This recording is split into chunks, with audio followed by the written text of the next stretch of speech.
أي أوكي أنا دا أشوف دكتورة بربيان هادي، دكتورة يولي، دكتورة أولا.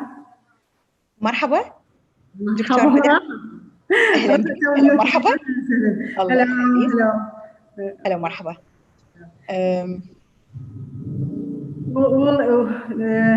It will take 15 minutes to start our session. So okay. I will silence my mic, okay? Okay.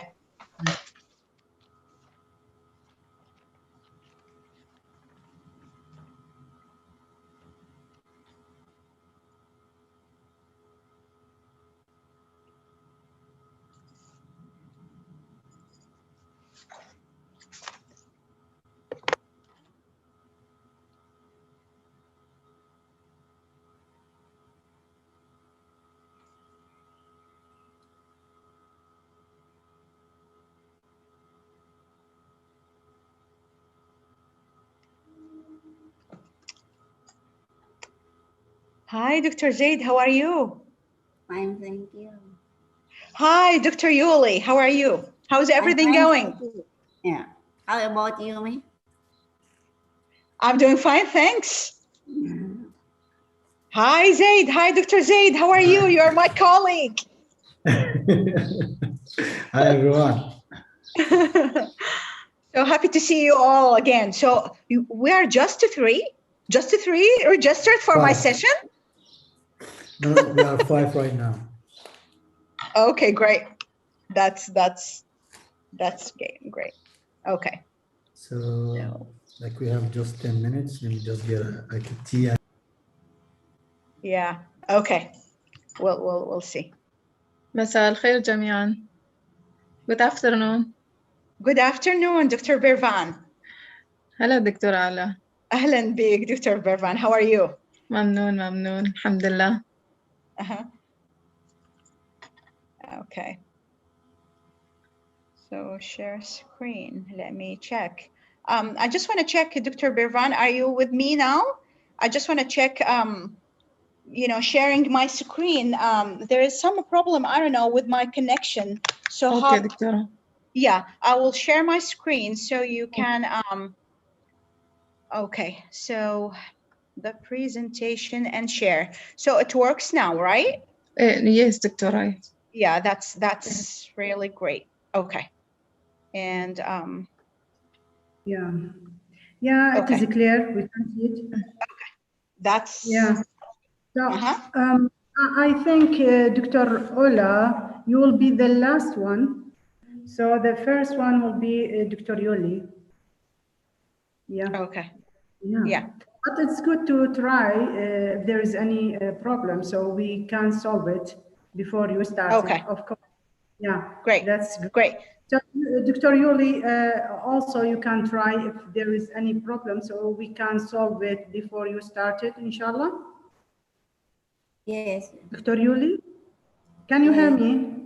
Okay. So you can just share your screen, and by this way we can say okay, it is everything is okay. So and if there is any problem, so we can solve it, because before the session started, it will take 15 minutes at least to start the session.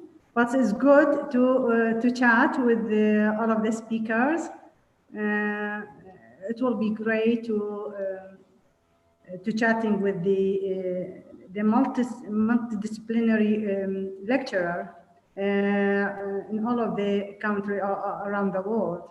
Yeah, especially the women. Yeah. Yeah.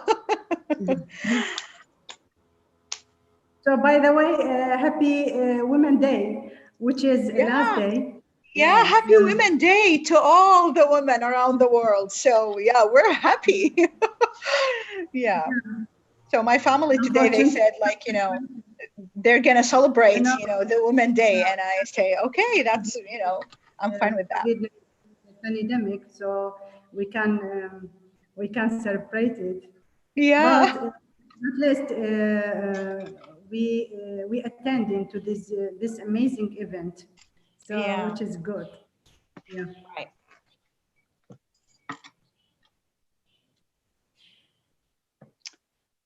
So I just want to check, Dr. Huda. Sorry for the, not, it's sometimes confusing for me. I have like a lot of works here in the office, so I didn't check the time. So the first one goes Dr. Yuli. Yeah, Yuli, Dr. Yuli, then Parvin. So after Uthman, Dr. Zaid, and the last one you will be you. Okay, great. Yeah. And each presentation will take 15 minutes. And at the end of the session, there is a question and answer session. Right. And it will take 10 or less than 10, depends on the presentation when we started, inshallah. Everything Inshallah. is good? Yeah. Yes. Yes, inshallah. We're good. Inshallah. Dr. Ula, please stop sharing your screen. Oh, okay. Stop sharing my screen. Okay. Yes. Let me. Is it stopped? No. No. Come on here.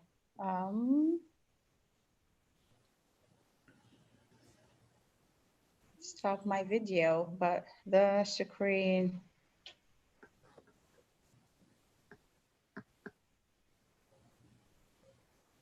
Let me check.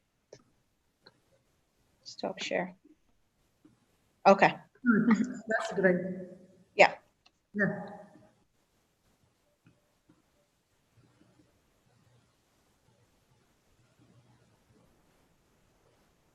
Thank you, Dr. Berifan, for the nice picture.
Dr. Yoli?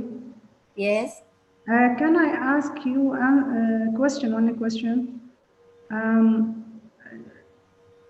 The place that you work at, it is a university or center, research center, or what kind of place you work at? In University Research Center. So Polytechnic, it is university. Yes. Okay. So which part of Indonesia, this university? In West Sumatra.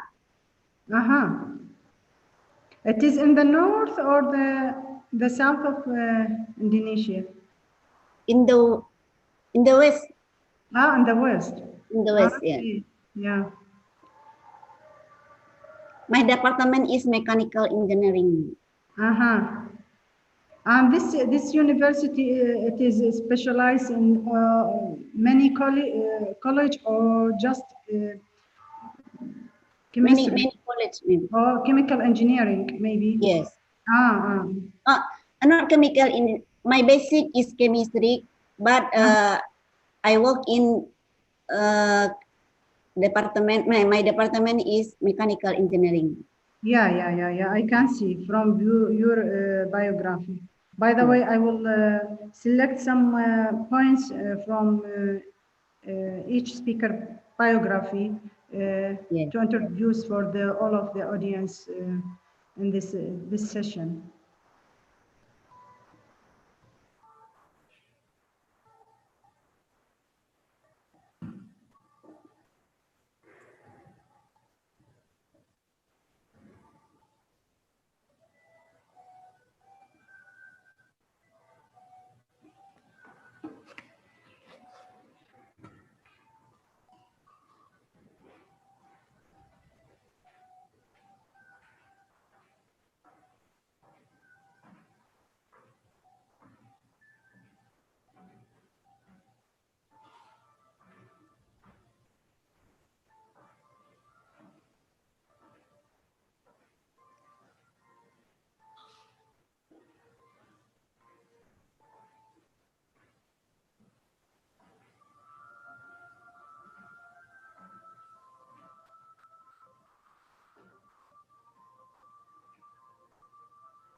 Okay. So, good afternoon. I would like to welcome you all to World Forum for Women in Science. First of all, let me introduce myself. My name is Dr. Huda Al-Hassam. I'm from Babel, and I'm working in the Environmental Research and Study Center, which is in Babylonian University. And today I will be responsible for hosting this presentation, and I'm glad to welcome to all speakers with us in this session. And the title of the session is Material Engineering. The first speaker will be Dr. Yoli from Indonesia, then Dr. Berwin Salim from Iraq, Dr. Uthman Ali Al-Sharifat from Jordan, Dr. Zaid Abbas from Iraq, and the last one, Dr. Ola. So welcome for all of the speakers in this presentation. The first speaker will be Dr. Yoli Etri. So, and I can see Dr. Yoli Etri, she's with us. I want to introduce Dr. Yoli Etri. She's a senior lecturer in Department of Mechanical Engineering, Polytechnic, Bandung, in Indonesia. She's complete her undergraduate studied in the Department of Chemistry, Faculty of Mathematics and Natural Science, University of Andalus. She specialized in corrosion inhibitor from natural products, especially cacopods, material, and green chemistry.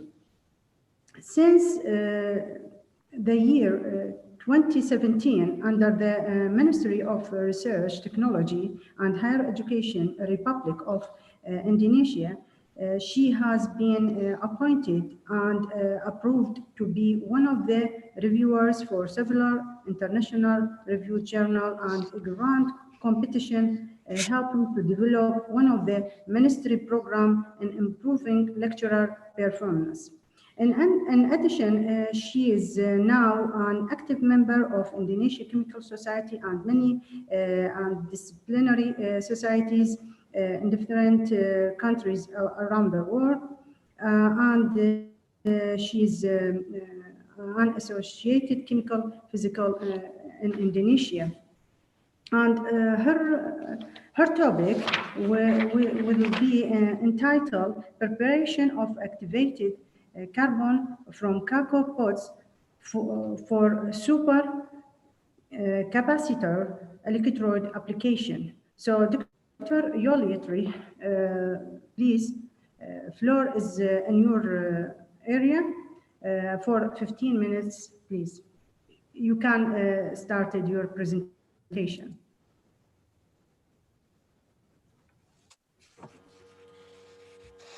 Thank you, Dr. Huda. You are very welcome. May I share screen, maybe? Yeah, please share your screen.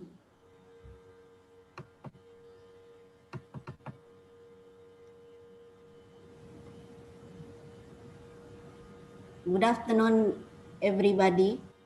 First of all, I want to introduce myself. I am Yulietri from Polytechnic Negeri Padang and work in Mechanical Engineering Department. Nice to meet you all.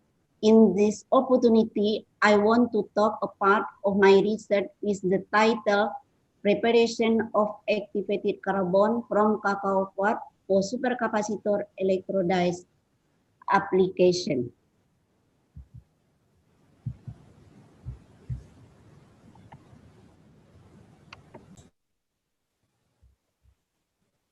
Indonesia is number 3 the producer cacao in the world, yeah, beside Ghana and Ivory Coast.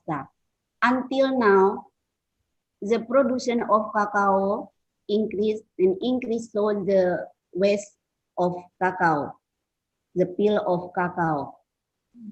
From one of the cacao, instead of a 3 part,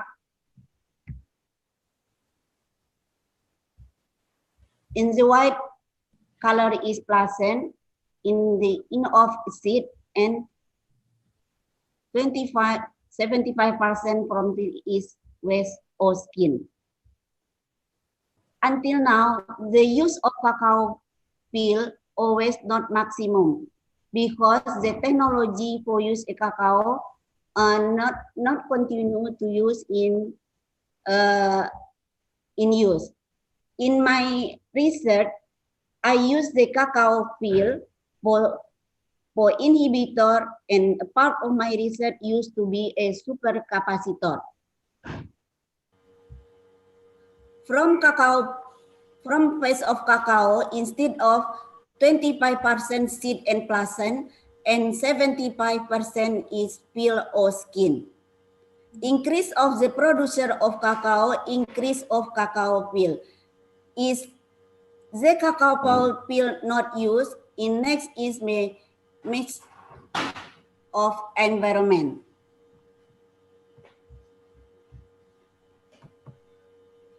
Cacao peel content is hemicellulose, cellulose, lignin, and alpha cellulose.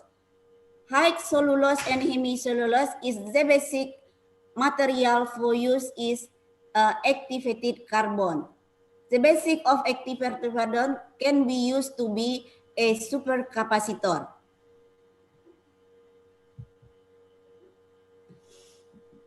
Until now, the production of cacao from 2013 and 2019, the production increased, but the government want to increase the production of cacao.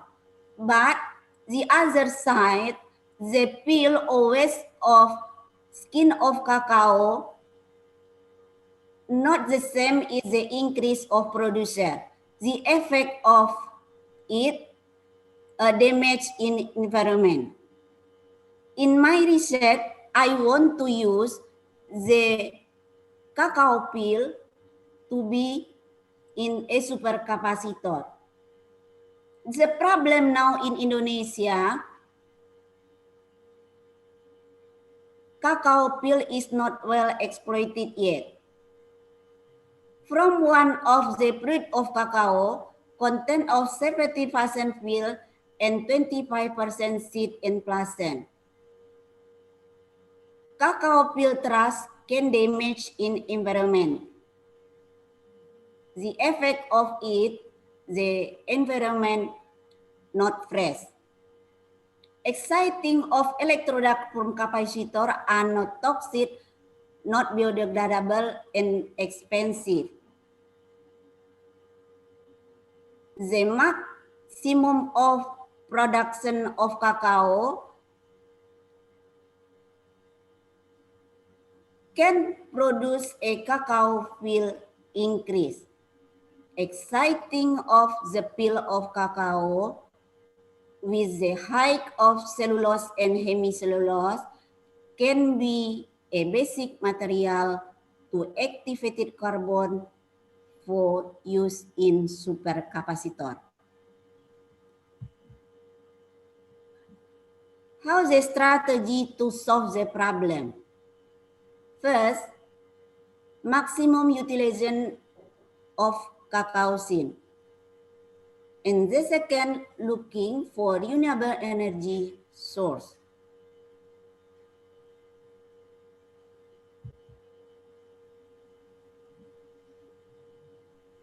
Way alternative to use it. First, prepare activated carbon. The second, make electrolyzed supercapacitor. And the final, have supercapacitor cells.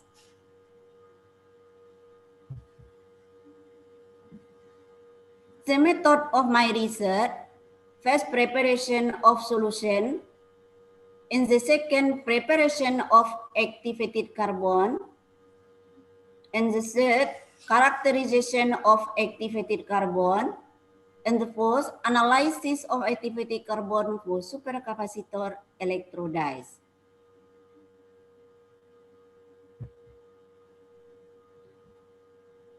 The procedure of my research, first, Theobroma cacao will cut and dry in the sun about 40 days. After that, dehydration until the water content about 80%. Then, next to continue in pre-carbonization, then to be a powder. After the powder ready, continue to physical activation,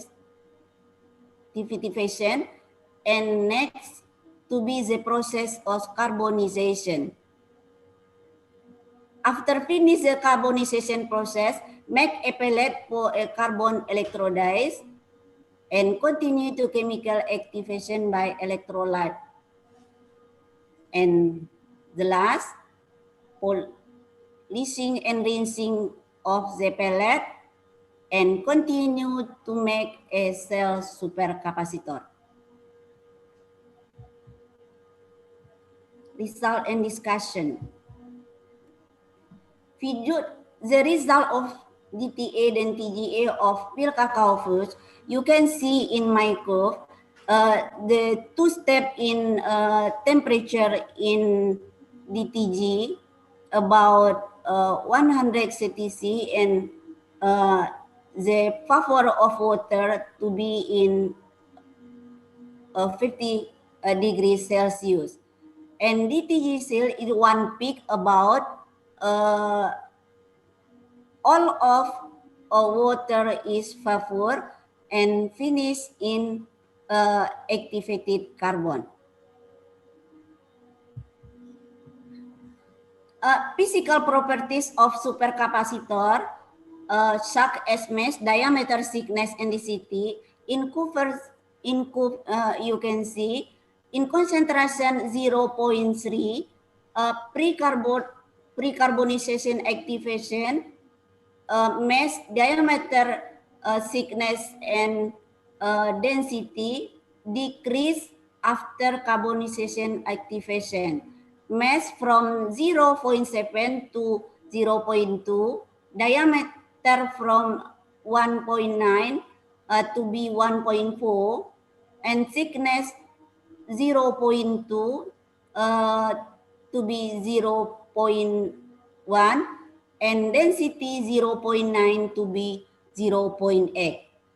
From the result, proves that the activated carbon to be effort to be a supercapacitor.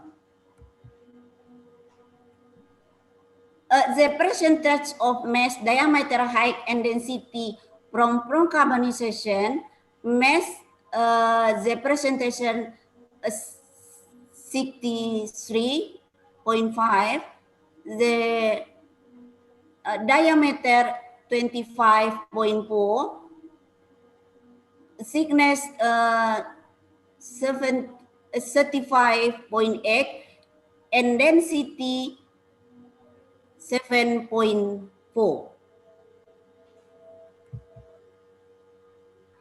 Analysis of LD10, the 2 theta angle, the about 3 2 theta, about 23 angle, and 35 angle, which compared by ICDD in basic data standard.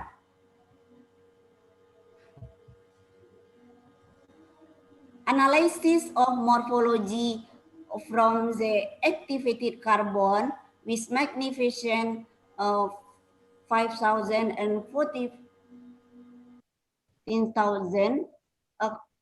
So the morphological of activated carbon is not so high rust, but is inert and smooth in morphological.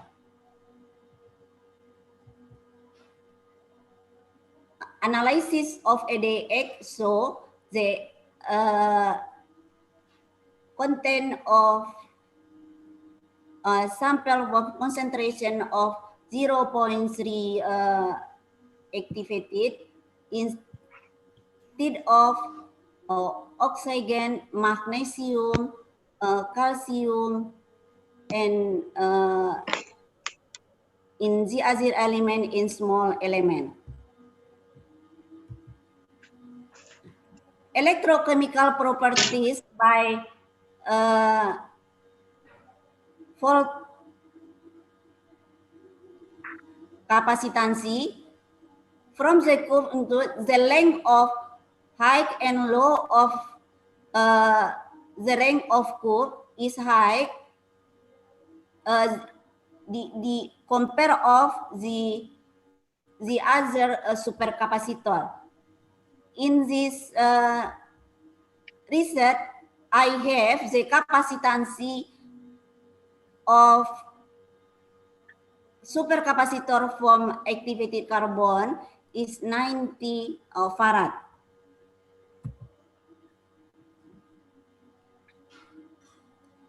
If I compare the specific capacitancy for the different organic material and electroda supercapacitor, in compared to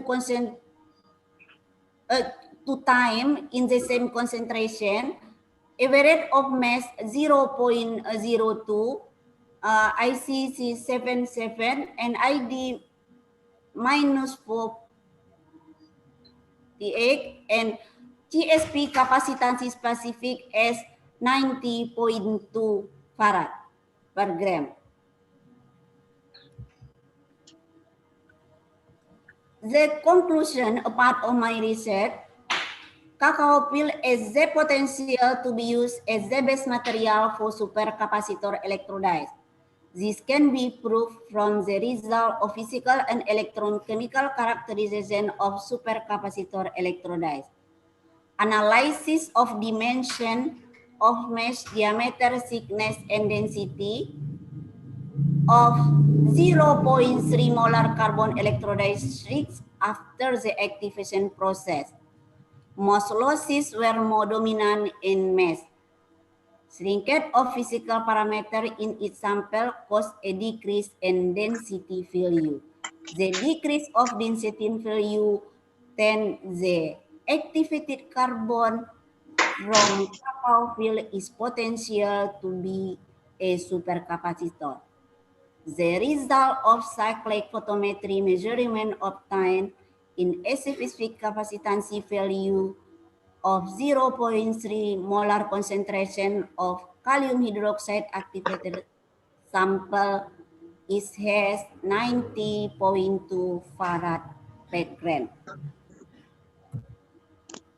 Acknowledgement, the author saying to Kemenristek Republic of Indonesia to support this research under basic research grant with number of contract 401 PL 9.50 3PG 2020. Thank you for your attention. Thank you very much, Dr. Yuli. I hope all of you enjoyed this nice presentation, and we will leave the discussion at the end of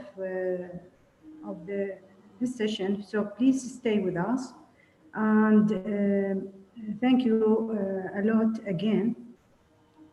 Let me remind for all that our live is in the now is in the Facebook and YouTube. Now we will transfer to another speaker in this session,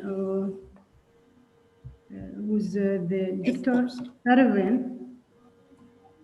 Parveen Salem. Yes. She's from Iraq, and her presentation will be under title The Kinetic Study of Removing Methylene Blue from Aqueous Solution by Modified Electrospin Polyethylene Tetraphthalate Nanofibers. Dr. Parveen, she worked this research with other researcher, and she can talk more information about this research after I mentioned to start it. And she's have joined the Department of Chemistry, colleague of science, the Hook University since 2005. She obtained her master degree in analytical chemistry from College of Science, University of Mosul, and then she have got her PhD degree in analytical chemistry from the College of Science, Zaho University. Her main interest in the study of analysis, chromatography and spectroscopy method, and she have participated in a number of conferences and have published many papers in national and international scientific journals. Now, Dr. Parveen, the floor is in your area, so please start it and make sure that your presentation around 15 minutes. Thank you, Dr. Huda. But my screen show can be seen by you now? Yeah, we can see it. So you can start it now. Yes. To begin, I would like to thank everyone who contributed to the success of this conference. My special thanks for Dr. Suhat for the invitation. My research title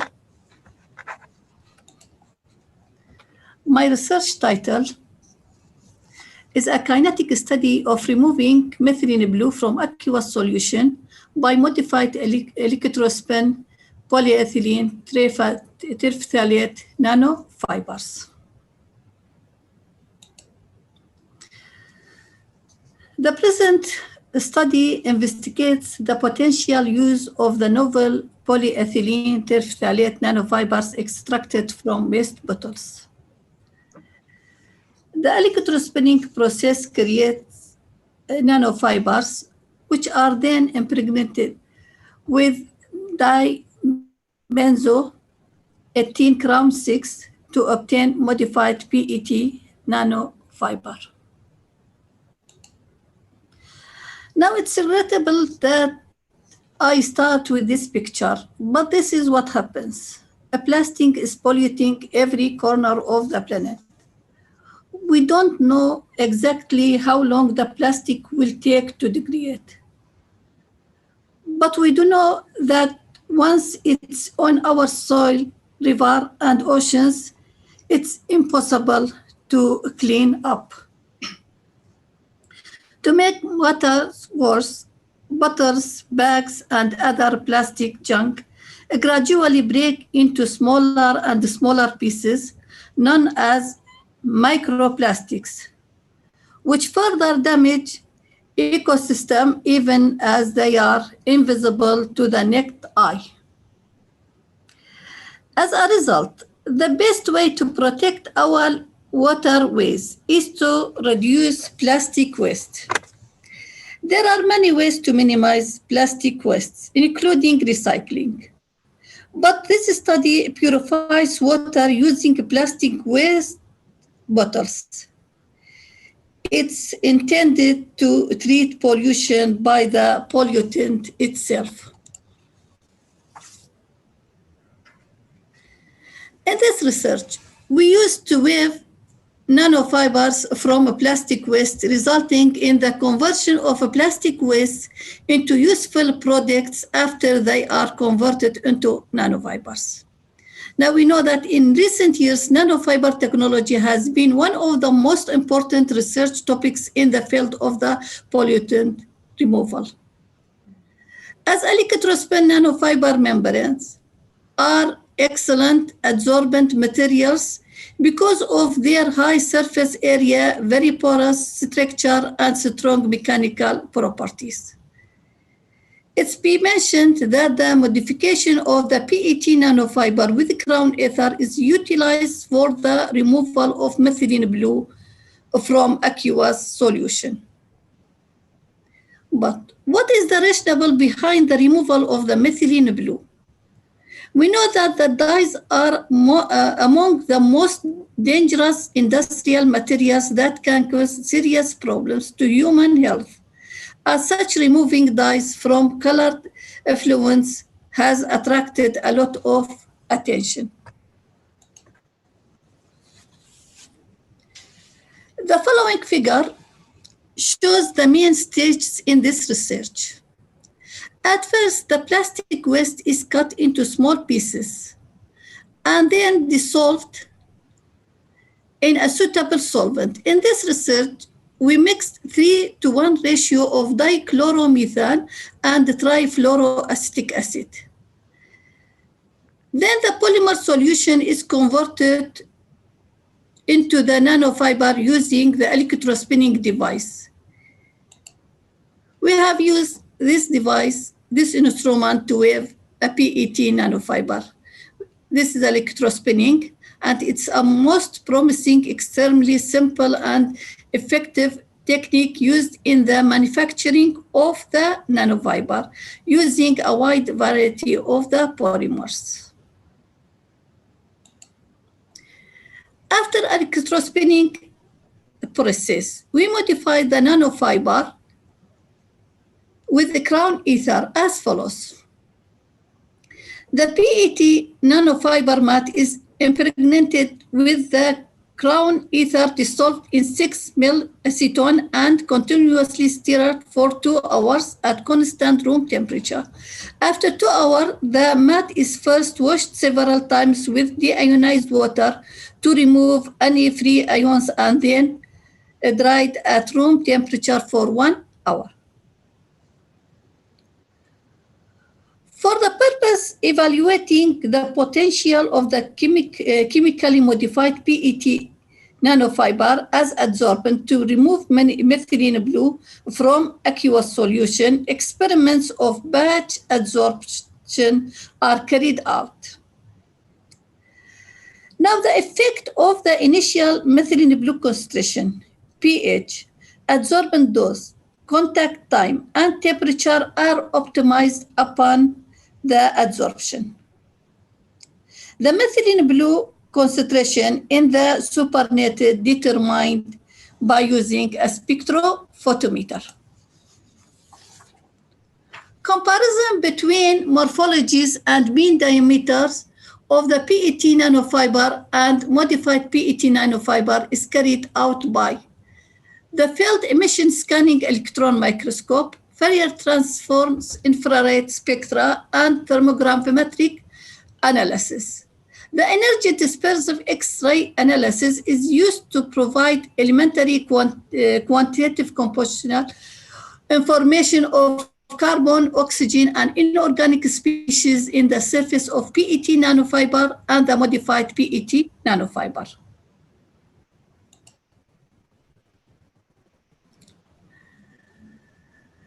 For comparison between PET nanofiber and modified PET nanofiber, surface morphology is particular diameter and surface smoothness was studied by SEM analysis.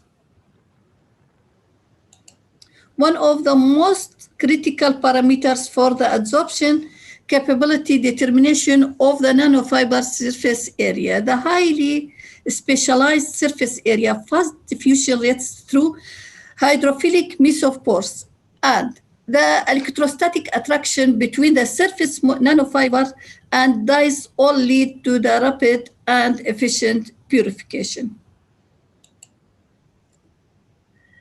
As noted in the following figure, there is a clear difference between the values of the thermogravimetric analysis and thermal stability of the PET nanofiber and modified PET nanofiber.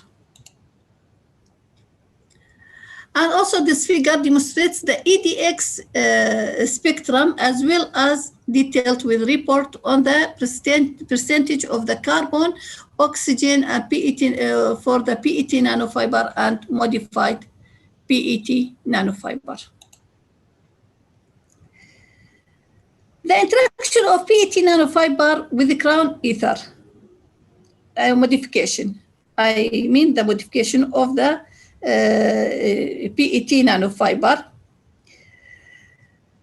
conformed by comparing of the PET nanofiber FTIR spectroscopy with modified PET nanofiber, as shown in below. The IR spectrum band shift in the figure B proves the complex formation between the PET nanofiber and crown ether.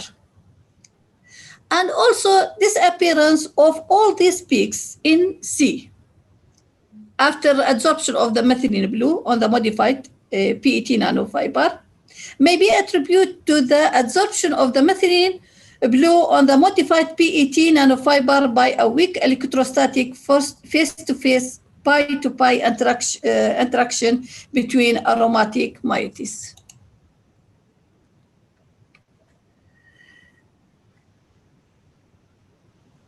This figure shows the nitrogen adsorption, desorption isotherm, showing the hysteresis loops indicates the presence of the mesopores.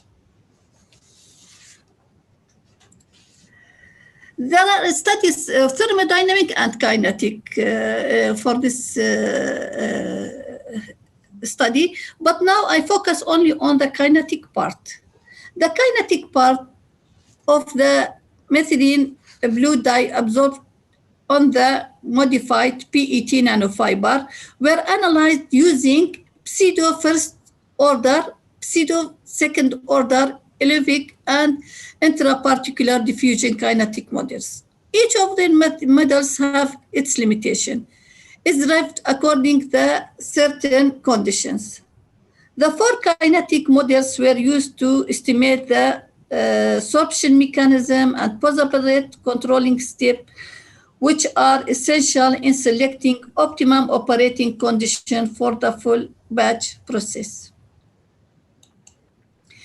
Now, due to the limit time, I cannot display all the figures that we got, but I will concentrate it only on two tables. The adsorption capacity of methylene blue on the modified PET nanofiber was monitored as a function of time at different methylene blue concentrations and different temperatures until the amount of the methylene blue adsorbed become constant, implying that the equilibrium had been reached. The equilibrium adsorption capacity of methylene blue onto modified PET nanofiber, QE, increased with increasing initial methylene blue concentration and the methylene and the temperature. As a result, it's clear that the value of the correlation coefficient obtained for the linear plots from the pseudo second order reaction are greater than those obtained for the first order, indicates that the removal of the methylene blue onto modified PET nanofiber follows the pseudo second order equation. And also indicates from the correlation coefficient values indicates that intra-particle diffusion rate is one of the rate determining steps.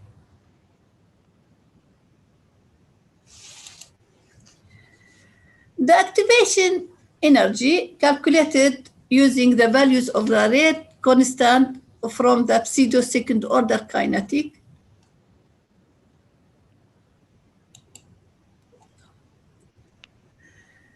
the results show that the absorption rate of all concentration and temperatures is rapid in the first 10 minutes.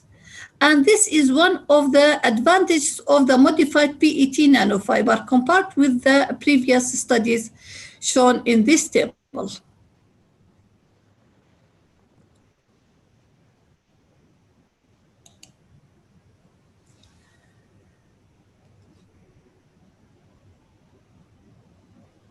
The present study shows the modification of the PET nanofiber contrasted by the waste bottles can be used as an adsorbent for the removal of methylene blue from aqueous solution after chemical modification.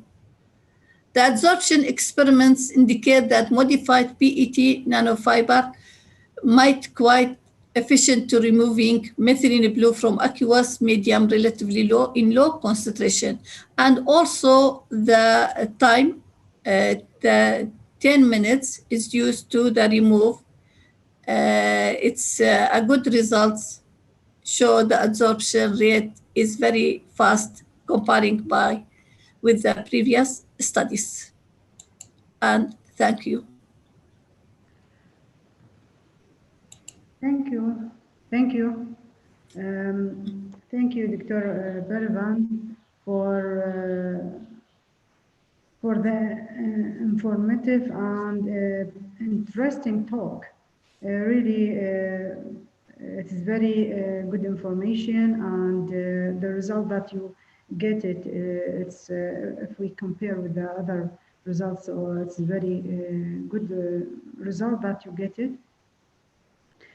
We hope that you can build up what you get in the future, and you can make as a method for the industry to use it to at least remove the methylene blue from the aqueous solution, with which we know that they use it in the many industries. So again, let me remind all the our event is in the live on Facebook and YouTube, and each speaker will have to present their presentation just 15 minutes. So the third speaker will be with Dr. Uthman Ali Al-Shuraifat from Jordan. His presentation entitled Butanol Production by Clostridium acetobutylicium ground on yeast industry wastewater. And Dr.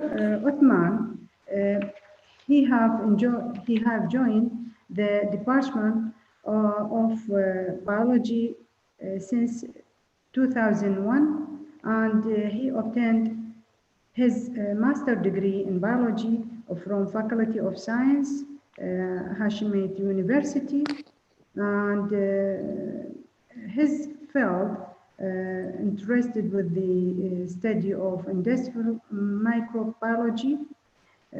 Also, he knowing everything new in this field, and he started researching and exploring since he started his master degree, and he wished to continue the PhD, and he interested in the learning about the types of bacteria that have a lot of to do with biological purification and wastewater treatment. So now, Dr. Othman, please, you can start your presentation and share your screen, please. Okay, thank you, Dr. Huda. Thank you, Dr. Vivian. Bismillah ar-Rahman ar-Rahim. And please wait to prepare my screen. Please wait 1 minute, 1 minute, please. Okay.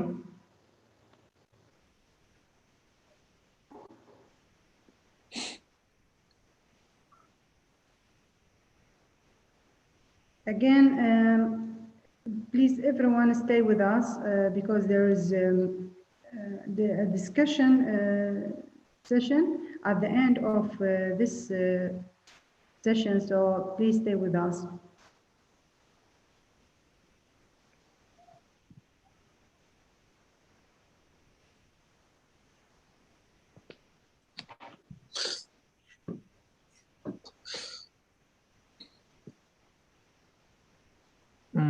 Please, thank you.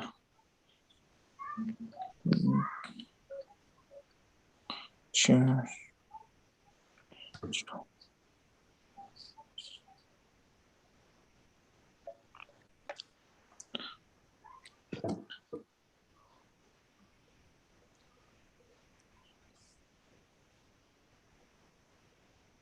Please wait, Dr. Huda, to prepare.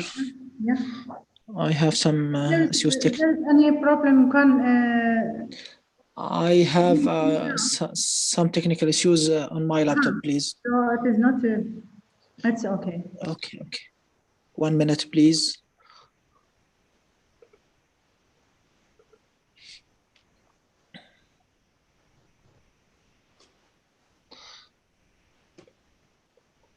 Oops.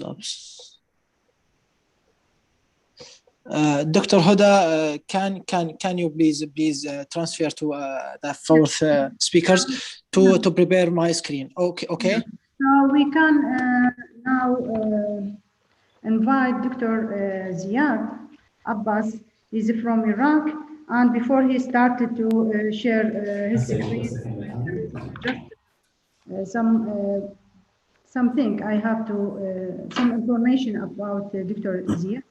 So Dr. Ziad Abbas, he original from WISWB, from Iraq, and he studied bachelor and master degree in organic chemistry at Nahrain University, so which is in Baghdad, Iraq.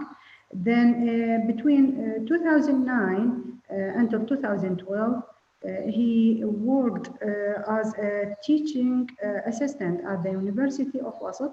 During this period, 2010 to 2020, he had worked with Dr.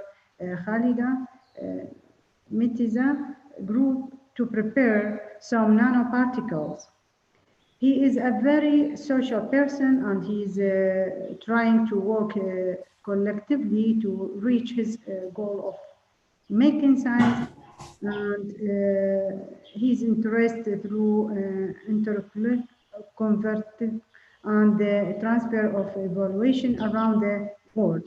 He joined with Dr. Brian Group in 2014 until 2018 to obtain his PhD and work on research in polymer chemistry. He focused on RIFT polymerization and polymer composition. In 2019, he came back to work with WISWB University as a university instructor and provide quality consultation for some of the Iraqi private companies for better environment. So please, Dr. Ziad, you can share your screen and start your presentation, please.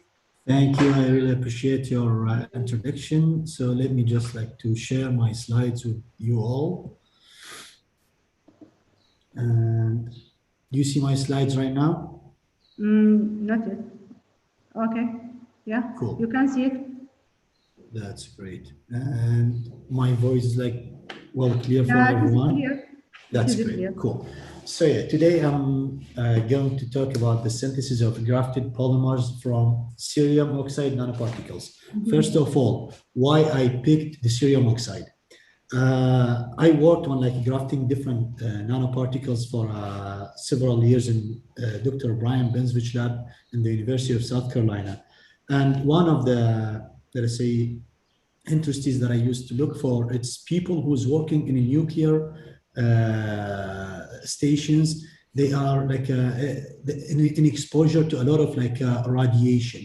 Cerium oxide is one of the radical scavengers. So imagine if we just build like a kind of like clothes or like rubber gloves made out of like grafted cerium oxide. So that's going to be like a radical scavenger, and that's going to help those people who work in those fields. So let me just go through the whole process till I just like ended my PhD, and the project is just stopped after me.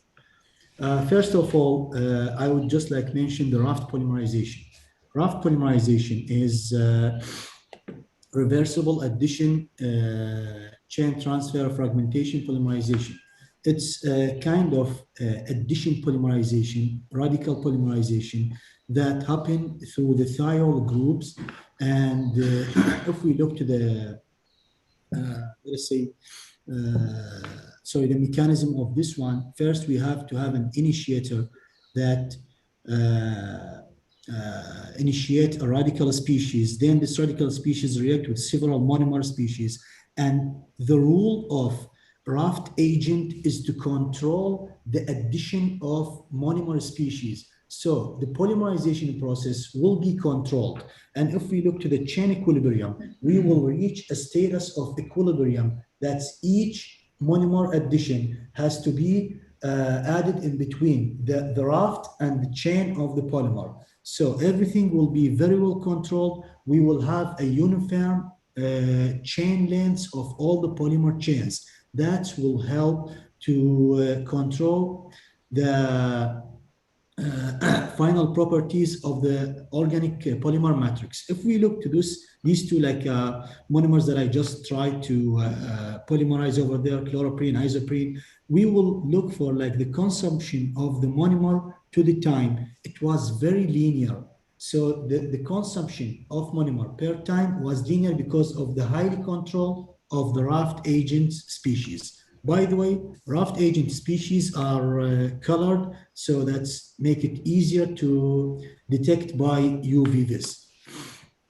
How we do the, let's say, the grafting on the surface of nanoparticle and the polymerization. First of all, we have a nanoparticle and we graft the raft agent on the surface of the nanoparticles. And we can detect how many species of the raft agent attached on the surface by checking the stoichiometry through the weight of nanoparticle to the concentration that detected by the UV-Vis of the raft agents. Then the polymerization occurs and it's highly controlled. All the chains attached to the nanoparticles are the same chain length, and you give to us like the same properties upon to this film. Someone asked like if we would like to change the concentration of the attached chains to the nanoparticle. Doesn't that happen? It's like easy to do that. We are in like a control status of this process. We can add as much as we can, like lower from this number or like higher. then we can easily like polymerize under the same properties and add either like shorter chains or longer chains. Why we do this process on the surface of nanoparticles? First of all, let us just like know there is like using of inorganic fillers in organic matrix. There is a repulsion between the nanoparticles, which is inorganic. When we put it in the organic matrix as a polymers, the repulsion will let the nanoparticles agglomerate and aggregate, and that's give us a failure in the final matrix. But if we polymerize the chain brushes of polymers on the nanoparticles, individual particles, that give us a uniform dispersion of particles, and that's what will help to having like the final properties, either mechanical or like physical properties, chemical properties, make it better for the final film.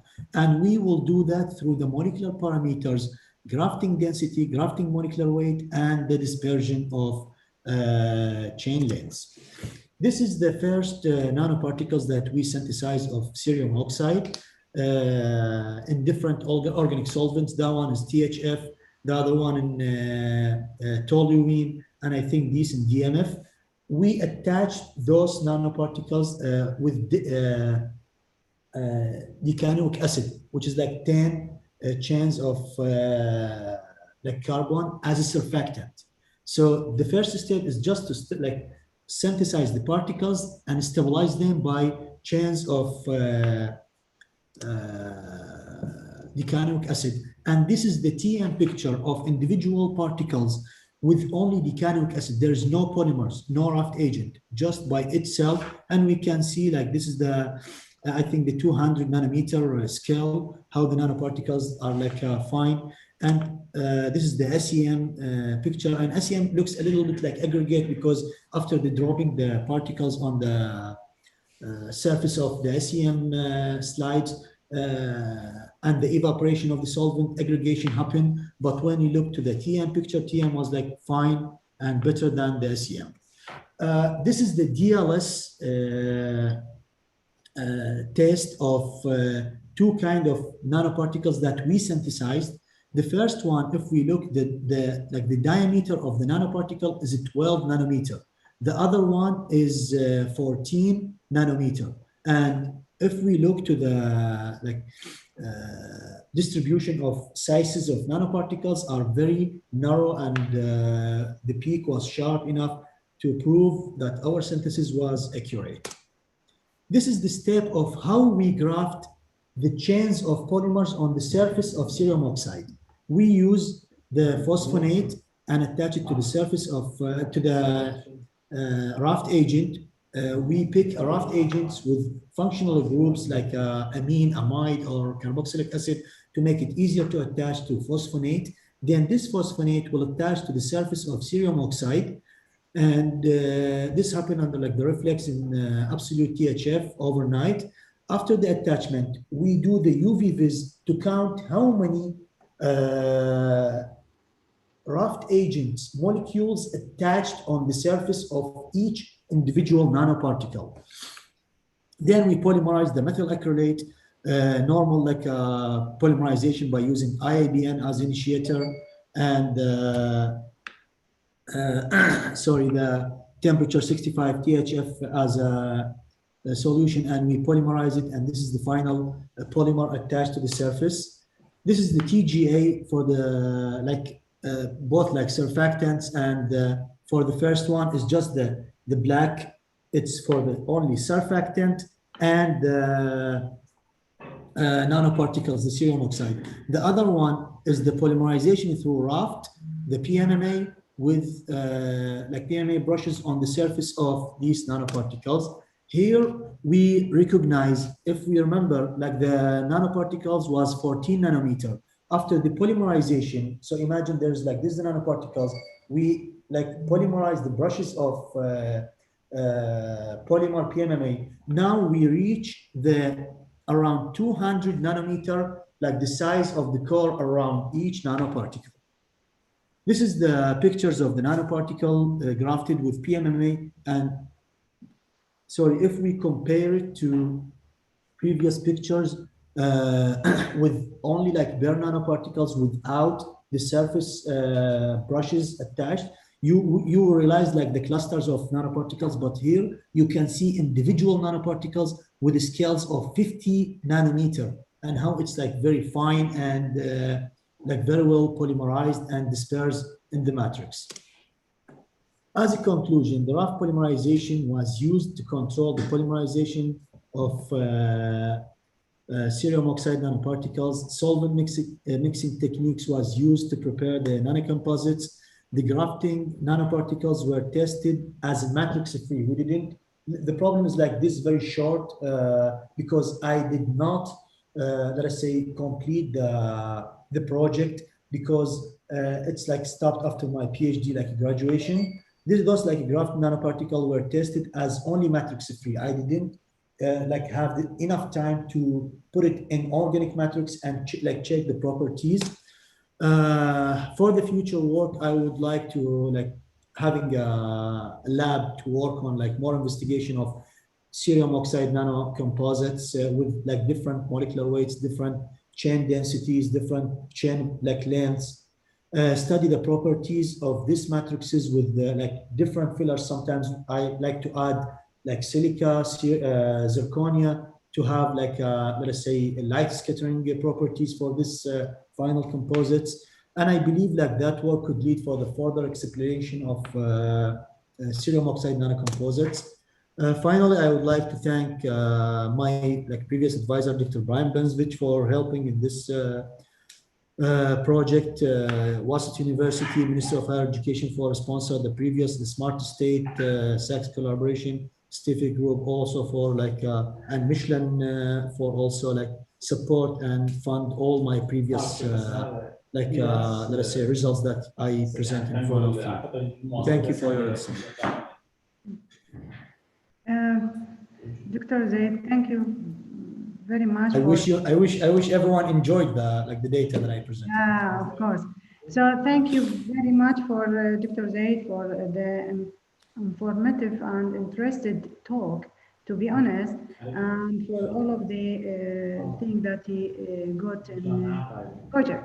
And I wish you can complete it very soon with the struggle with the lab equipment and instrument. You can know in Iraq it is not easy to complete this big research here. So you need funding, supportive, or maybe go to another place to complete it. I don't know. So we wish to the future. Your future will be. You can complete your research very soon, inshallah. So for now, shall we go back to with Dr. Othman? Are you ready? You solved your... Dr. Hoda, I'm ready. Okay. Okay. So yeah, you can start and share your screen, please. Okay.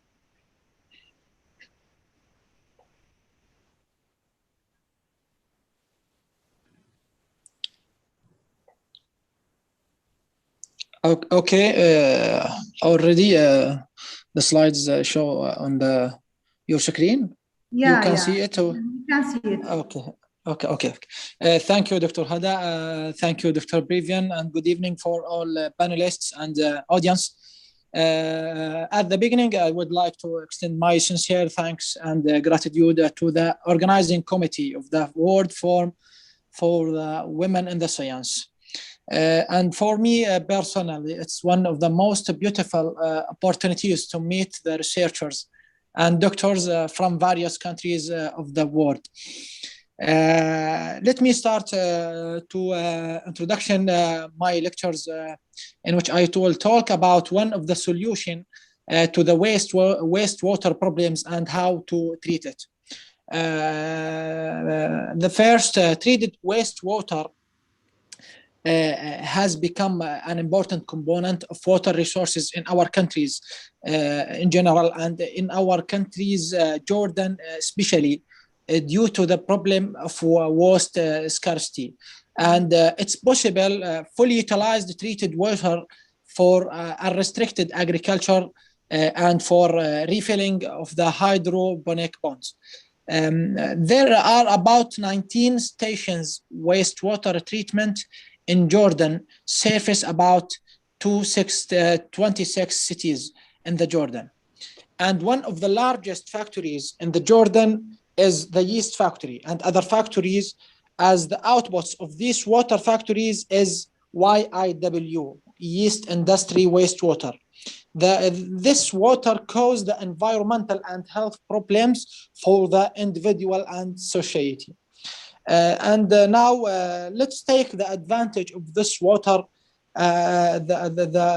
My research we conducted in the lab aim to growing anaerobic bacteria in these waters to produce biofuels that are used in many things. Butanol.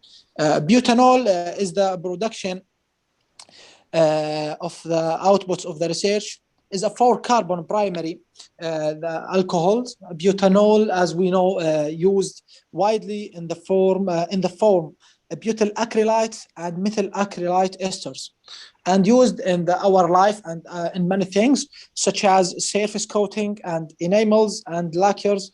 And about bioethanol.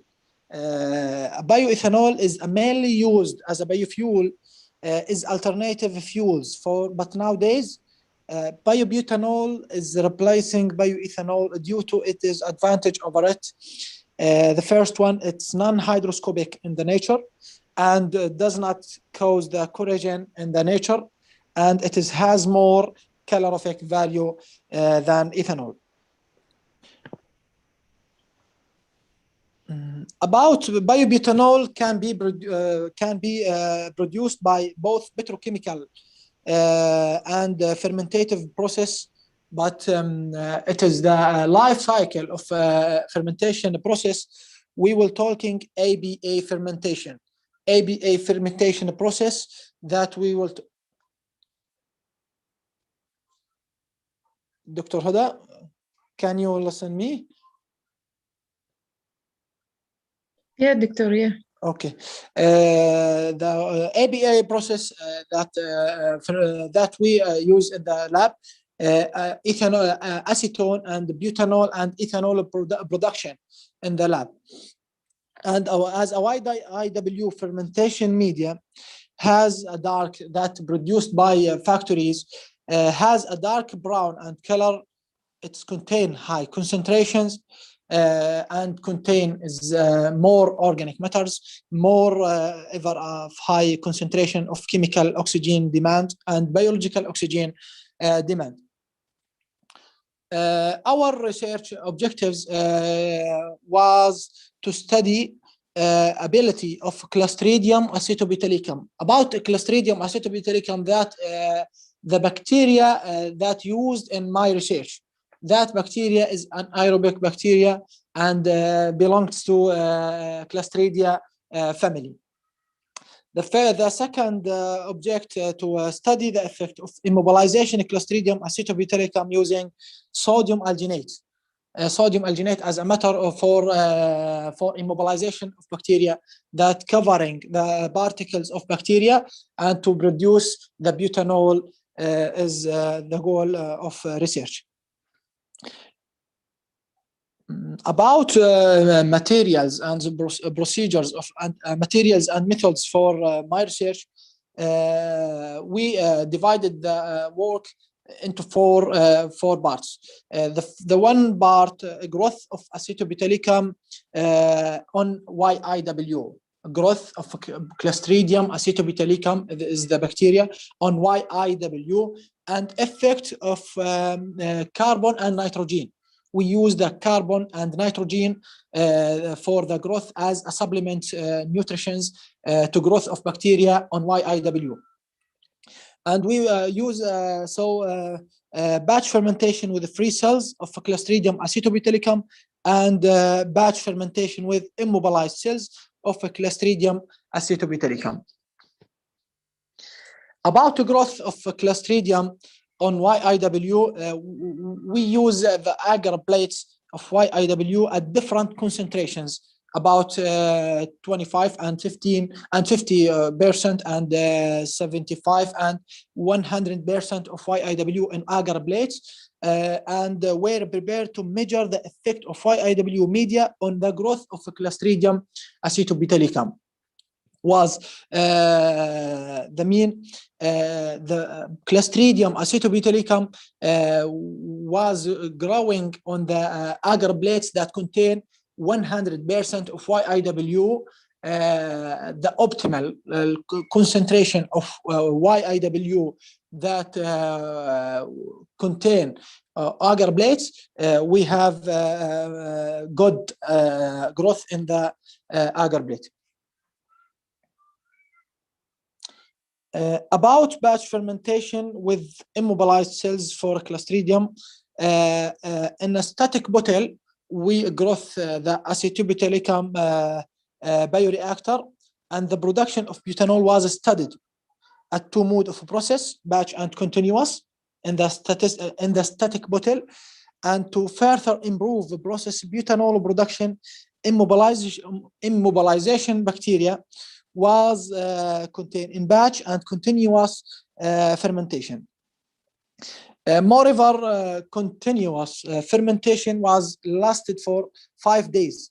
After 3 days, the culture was supplied with 1 gram of ferrous, and while magnesium was added to the culture after 4 days for incubation, aiming to enhance the production process. About results, the results in the table that show that table 1 is effect of YIW concentrations on the Clostridium acetobutyllicum growth. If you can see it, the optimal concentration was the 100% of YIW, and the colony forming unit was 1875.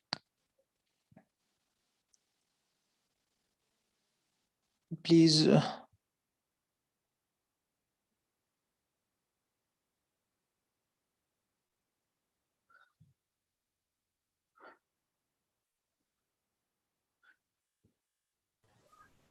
Oh, okay.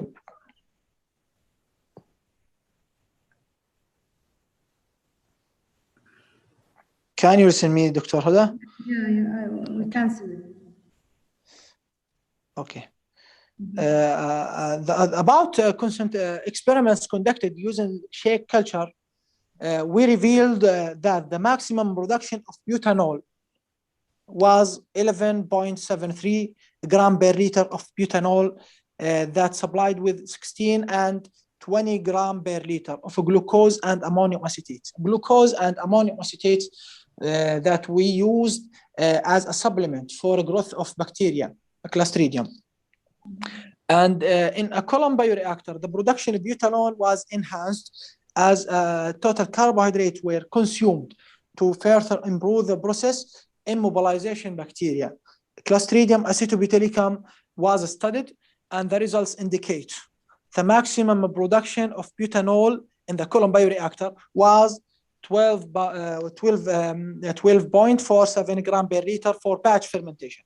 And whereas the continuous fermentation, the maximum production of butanol was the 18.35 gram per liter after 96 hours.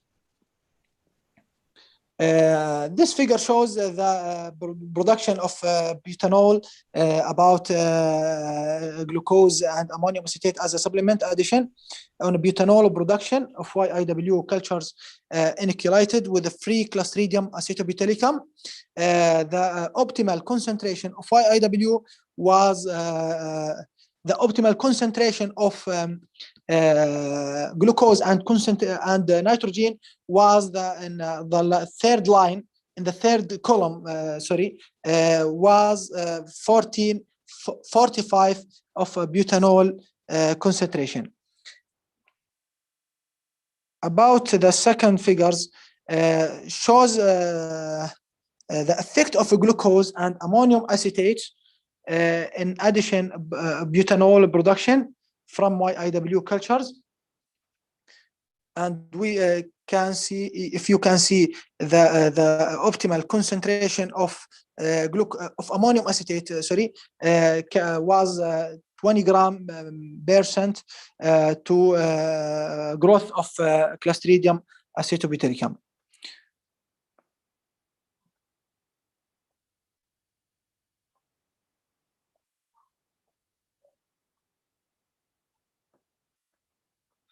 Okay.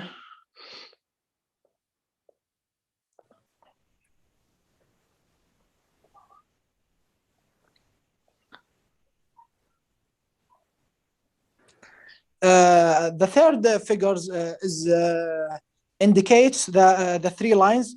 The green lines is the pH after incubation, pH of cultures, and the red line indicate the ABE fermentation, ABE concentration as all, and the blue line is indicate butanol concentration gram per liter.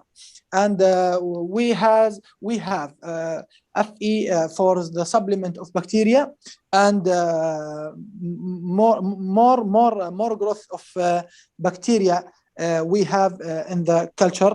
This figure you have some missing points. Sorry, and the last pictures is cars running on a butanol in USA, over 10,000 miles around and across US miles of butanol.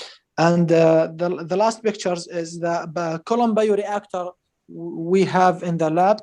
This is made by me, and please you can focus on the pictures to see some advantage of the column bioreactor. And in the bioreactor here, if you can see the dark colors in the column bioreactor is the wide IW. And thank you, Dr. Huda. Thank you, Dr. Uthman, for a nice presentation and good information, and I hope you get your goals from what you done. Thank you, Dr. Huda, and I'm sorry for some technical issues on the presentation. Thank you, everybody. Thank you, panelists. Thank you, audience, and I wish for you best luck. So for now, we can move to the last speaker who is with us, who's Dr. Ola, also from Iraq, and she will presented her project entitled aldol condensation reaction of acetone on magnesium oxide nanoparticle surface and in situ drift investigation. Dr. Ola, she is a professor of analytical and physical chemistry, and she head of chemistry department at the College of Science in Wasat University. She got her master degree in 2014 and PhD in 2018 in chemistry from the University of Iowa, which is in USA. Her research interests are in nanomaterials, focusing on physical and chemical property, surface chemistry, spectroscope studies, absorption, liquid-solid interface, biological media, and nano-bio interface. She continued doing research in nanofilm, making collaboration with work with the other researchers from different fields and institution inside and outside the country. She make industry connections, practicing as a chemist to help them solve the problems they have in their products. Her current project focuses on nanoparticles and iron chelators and investigate if there's possible link to Alzheimer's disease. The other project focuses on how she or they treat COVID-19 with nanomaterials using nanocarriers to rupture the outer protein of coronavirus. She's working on spectroscopy investigation of the absorption mechanism of fluids, such as gases, liquids, and biological media on nanoparticles surface. She have been an effect participate and have been selected as and organized in many conferences and webinar held in the Royal Society and other societies around the world. She published also many of work highly respected in peer-reviewed international journal. And if someone want another information, they can go to the link that she added in her biography in the booklet of the conference. And you can follow all of the doctors, we can say the amazing speaker in this day. So Dr. Ola, please, the floor is in your area and you can share your screen and start your presentation. There is no sound, please, Doctor. Can you open your mic? Sorry, Doctor. Okay, yes, yeah, sorry for that. Thank you so much, Dr. Huda, for introducing me. I'm really happy, today introducing and talking about my topic today with you all, and knowing all the women and the participants and all penalties to get the knowledge and to know their fantastic work. So just to correct you, sorry for that. My name is Ala, not Ola, but when you write things, so it comes to Ola. Yeah, I think that's spelling in English. Yes, and sometimes they say, they told me Ala, but I'm not Ala, I'm Ala. Hi. Okay, so let me share my screen and start my talk. Welcome, Dr. Ola. Thank you so much again. Let me share my screen now, and okay, so you can see it, right? Not yet. I hope so. I share it. I already shared it. Yeah, you can try it No? again.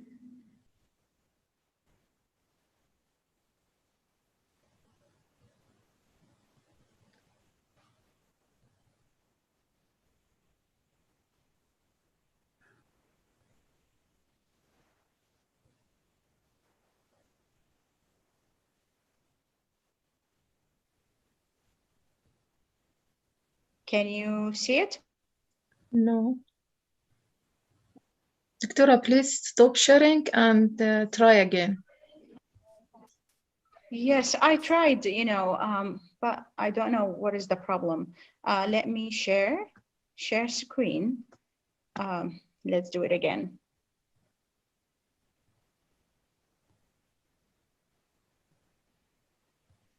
Can you see it? No. No? No. Already, it's already shared, it says it's shared now. Your screen sharing. Dr.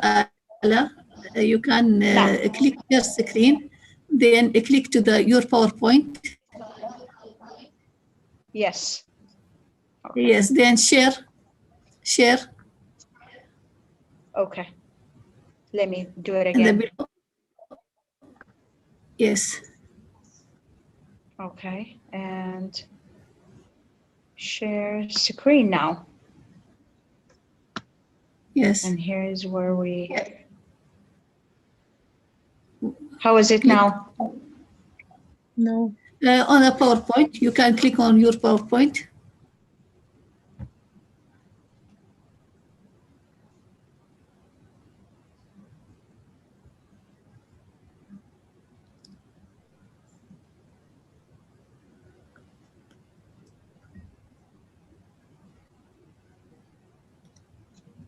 Dr. Ola, can you hear me?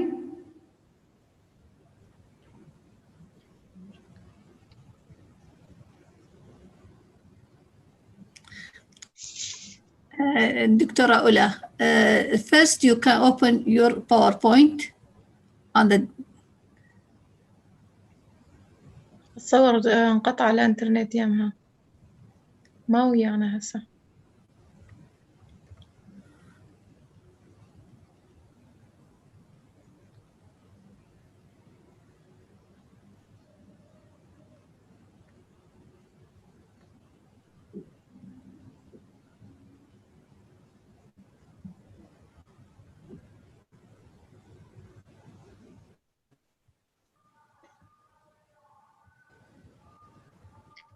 I hope it works. Okay. I'll share my screen again. Is it sharing now? No. No? No, No. دكتور. دكتورة آلاء ممكن نتكلم بالعربي؟ أنت فاتحة الباوربوينت مالتك؟ دكتورة لما تسوين الشير سكرين العفو. راسا تدوسي على الباوربوينت. بعدين اكو الشير بالاسفل اكو كلمه هسه طلع. هسه طلع. هسه طلع؟ اي هسه طلع. ايه بسبب النت لانه it's you know it says it's sharing now but the connection is unstable it says. Yeah. Okay. Yeah. So you can start. Now it's clear. Dr. Ola, please start it now. Dr. Ola? Yes. Yeah. Please start your presentation now. So it is very clear. Thank you. Very clear. Yeah. Yeah. Thank you, Huda. And today I'm talking about the one of my research that I published recently, which is about the aldol condensation reaction of acetone on MgO nanoparticle, the magnesium oxide nanoparticle surface, and in situ drift investigations. So let me start with a brief about the this general reaction, aldol condensation reaction, which is an aldol condensation reaction.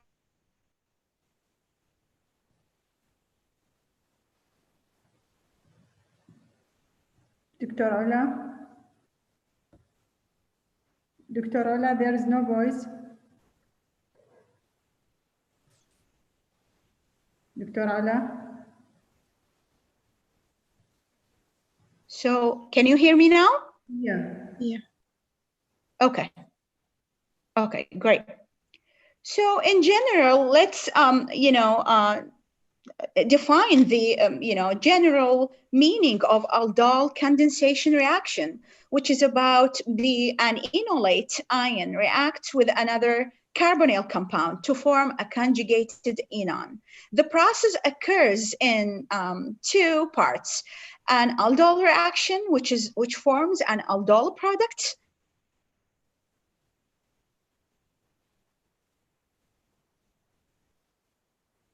Dr. Ola, there is something wrong in your voice. Dr. Ola. Dr. Ola, I think there is a problem in internet. Maybe weak internet. Now you can hear me? Yeah. Yeah, yeah. Okay, great. I think the net, it's the signal is not good. Unstable. Yes, unstable. Right. Okay. So in this work, so acetone interactions with metal oxide, which is, as I shown here, the A is acetone, interact with the MgO surface or MgO nanoparticles. So the interaction with metal oxides, catalysis, especially MgO, are of a primary industrial interest.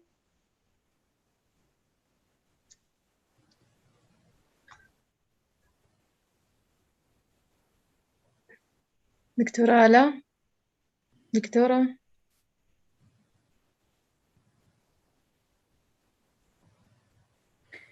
Dr. Ola, please check your voice again and be with us.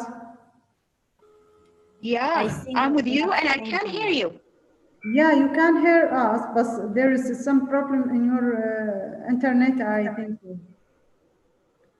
Yes, it's because of the internet. Stable connection. Yes. Okay, I hope the stream keep, okay, stable.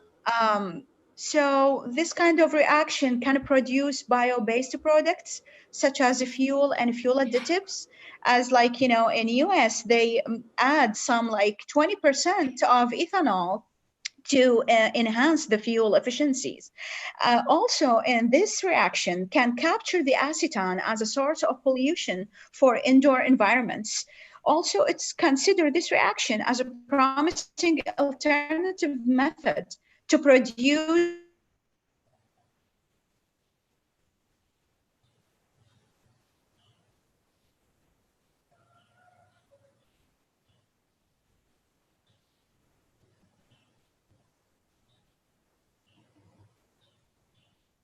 Dr. Ola?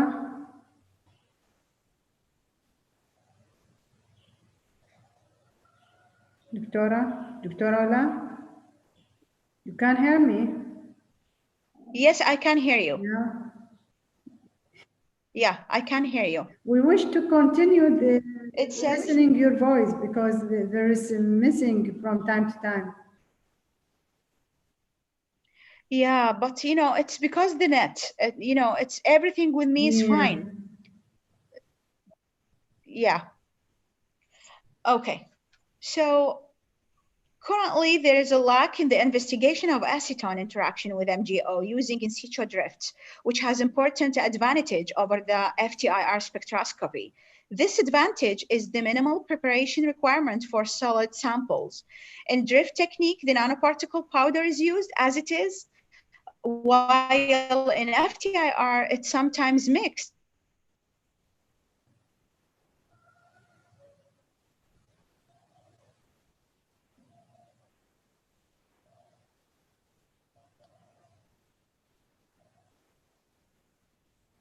Dr. Ola, the same problem. Doctor.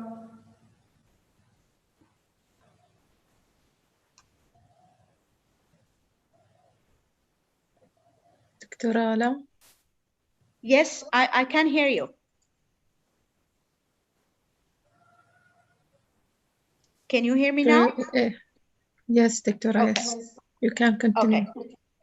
Yeah, thanks. So, in this work, we use Mg nanoparticle surfaces, to do this study. So the current work describes the adsorption mechanism of acetone on MgO and the mechanism of surface reactions that form different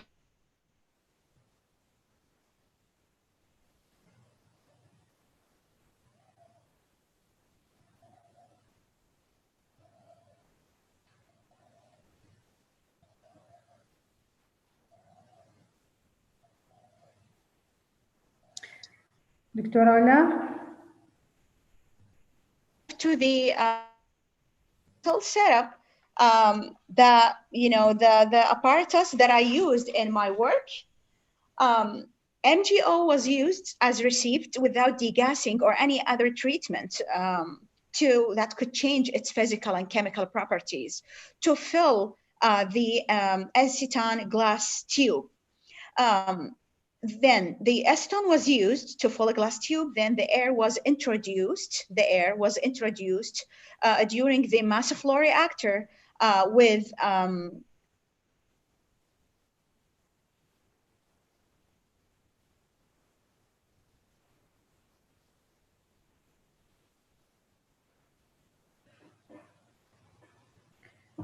Dr. Ala, your voice missing again. Doctor, are you with us? Can you hear me? It's the same problem. So we can hear you just a few seconds and then it's gone. So I don't know Yeah. if you can complete it. I don't know. So yeah, please continue. Okay. Okay. So then once we introduce the diluting air to the glass contained the acetone, then it's purged or it's, we purge the acetone to the chamber here, and we do the FTIR by collecting the spectra of that adsorption.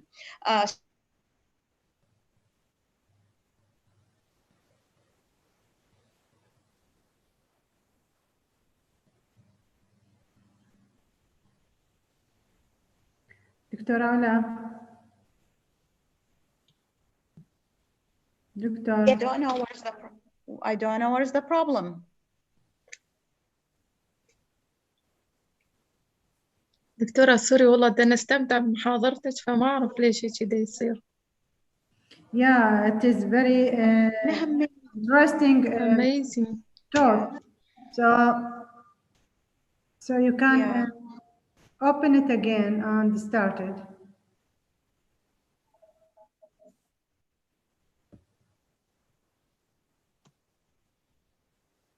Maybe she lose the internet signal.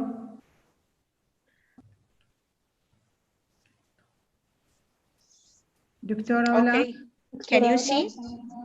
Yes, I can hear you.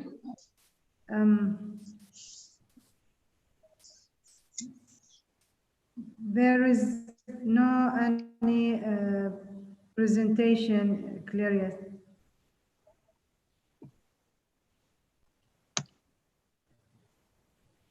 I will stop sharing and do sharing again. Yeah. Okay.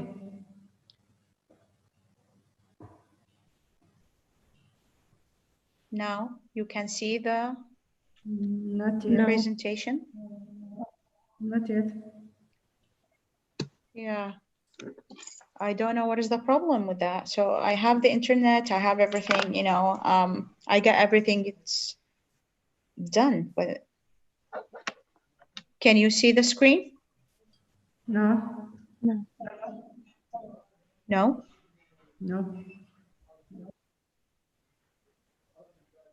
Yeah, let me check this, this is the last time screen again. Okay, I'll share it again. Okay. Yeah. Let's wait.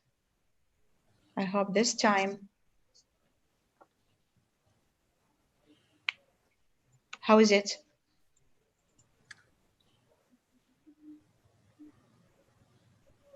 No There's share. nothing. Can you see? Nothing. No, doctor. Not yet. We hope now it works.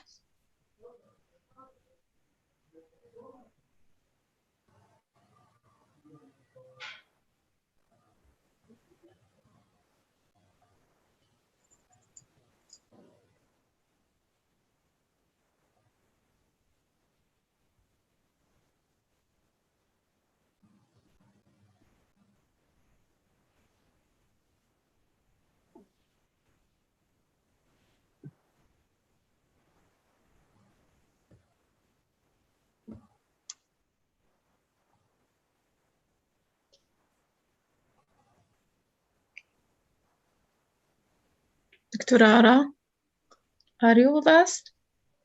Dr. Huda, can you hear me?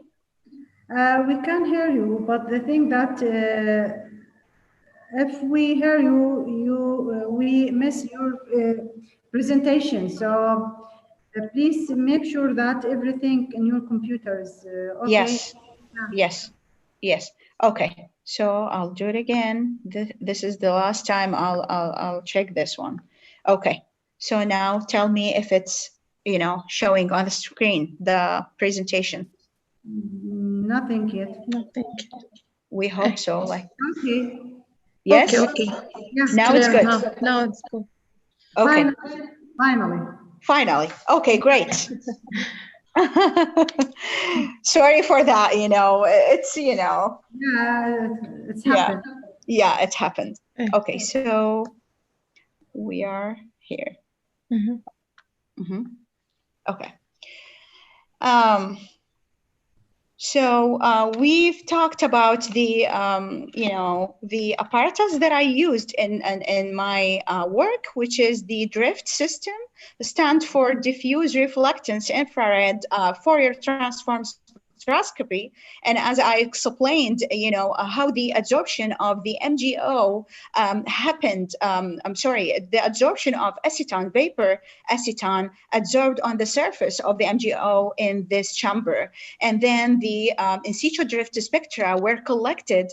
And after, you know, done with the adsorption process, we purged the dry air on the stream overnight to remove or eliminate any environmental CO2 or H2O inside the sample chamber. Then we characterize our nanoparticle before the interaction with MgO. So as you can see from the XRD shows that it's one phase, which is a cubic MgO, and from the TM image that determines the average diameter, which is found to be 20 plus minus 5 nanometer. And the BET measures the surface area of the MgO and determined to be 20 plus minus 2 meters squared per gram. Then, in order to understand the interaction between the acetone that it's absorbed on the surface of the MgO, so the drift spectra were collected. Here, as you can see from the figures A, B, C, which is all the absorbance vis, the wave number, so the drift spectrum plot is divided into 3 parts in order to, you know, simplify the figures and increase the spectrum resolution. So we divided into 3 parts of spectrum. As you can see from the spectra ABC, that drift reveals the formation of many components due to the aldol condensation reaction of acetone that takes place on the surface of the MgO. And, you know, because of the lack or shortage of time, I just provided you here with a table showing the surface and the assignments of these components that are absorbed on the surface, you know, in this table. And as we can see from the figures as well, that's, you know, each moieties of the components that is absorbed on the surface, and it takes increasing the peaks intensity with the time was observed.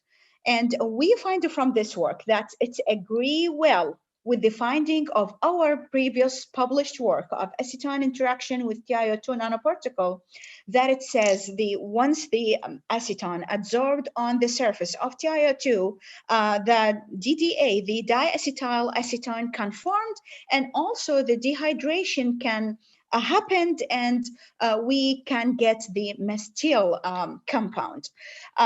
So in order to, you know, investigate the drift and, you know, confirm our drift study data and to be compatible in our work. So it's important to identify the basic sites available on the MgO surface. So it's reported that, you know, further dehydration of the diacetyl diacetyl alcohol to methyl oxide required high available of strong basic sites on the surface. So basic sites, densities of MgO nanoparticle were investigated by drifts and temperature program desorption, TBD. From this result, as you can see from the first figure, from drift figure, the spectra reveal existence of 3 different species, as you can see. It's unidentate, bidentate carbonates, as well as bicarbonate. And I include the surface functional group of these components that are absorbed on the surface, as you can see. But after we evacuate at 423 Kelvin using CO2 interaction, shows that bicarbonate almost disappear. So, and only one of its 3 bands persisted on the surface after evacuation, but with lower intensity. As you can see here, we have high intensity due to the 3 components or 3 species formed. But after we evacuate by CO2, these components, it's disappeared, especially for the bicarbonate. In contrast, unidentate carbonate, and bidentate carbonate persisted to stay on the surface. Unidentate band have higher intensity, and it can, be concluded that the strength order of MgO basic sites, it's in the following order. So isolated O-2, the anions oxygen in the MgO and pairs, and it's larger than the OH groups. Let me come out to this figure to explain it well, because it's about the TBD studies.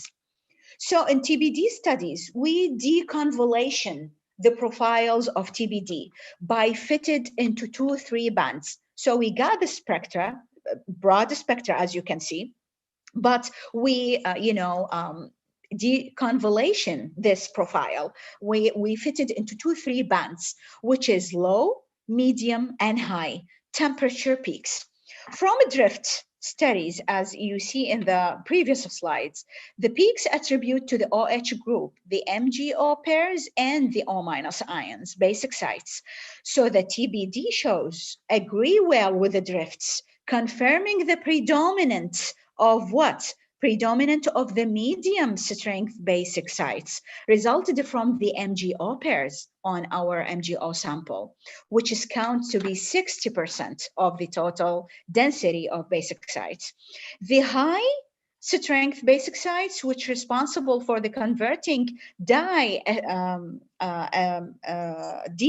to methyl oxide, represent 17.5% of the total basic sites, while the low strength basic sites resulted from the OH group represent the 22.5% of the total basic sites. So specifically from the desorption and TBD results, and after the calculating, as you know, the area under the curve, it was found that the low, medium, and high strength basic site concentration are 0.4, 0.45, and 0.35 and 1.2 micromole per meter squared, respectively, resulting in total concentration of 2 micromole per meter squared. So from our study, the DFT, drift and the TBD calculation, we proposed the mechanism, which is about the acetone. It's react on the surface of the MgO. And as you can see, the oxygen on the surface react with one of the H of the methyl group in the acetone.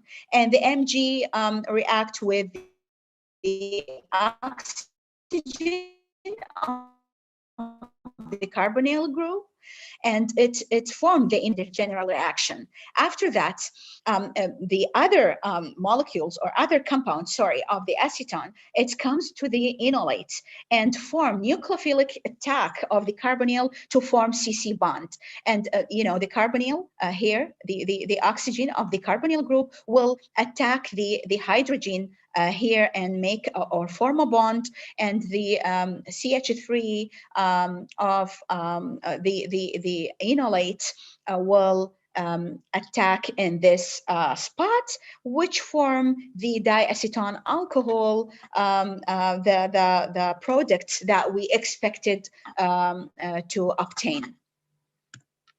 So in conclusion, and to take home message, the MgO was found to be a good catalyst for the activation of aldol condensation reaction of acetone to form the diacetone alcohol.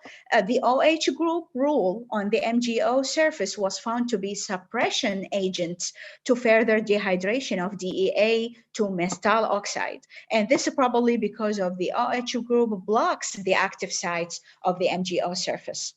And this conclusion was confirmed by identifying the basic sites concentrations on the MgO surface using drift and TBD studies of CO2 adsorption and desorption on the MgO nanoparticle surface. The high strength basic sites shows that represent only 17.5% of the total basic sites, while the low basic sites resulted from the hydroxyl surface group represented 22.5%.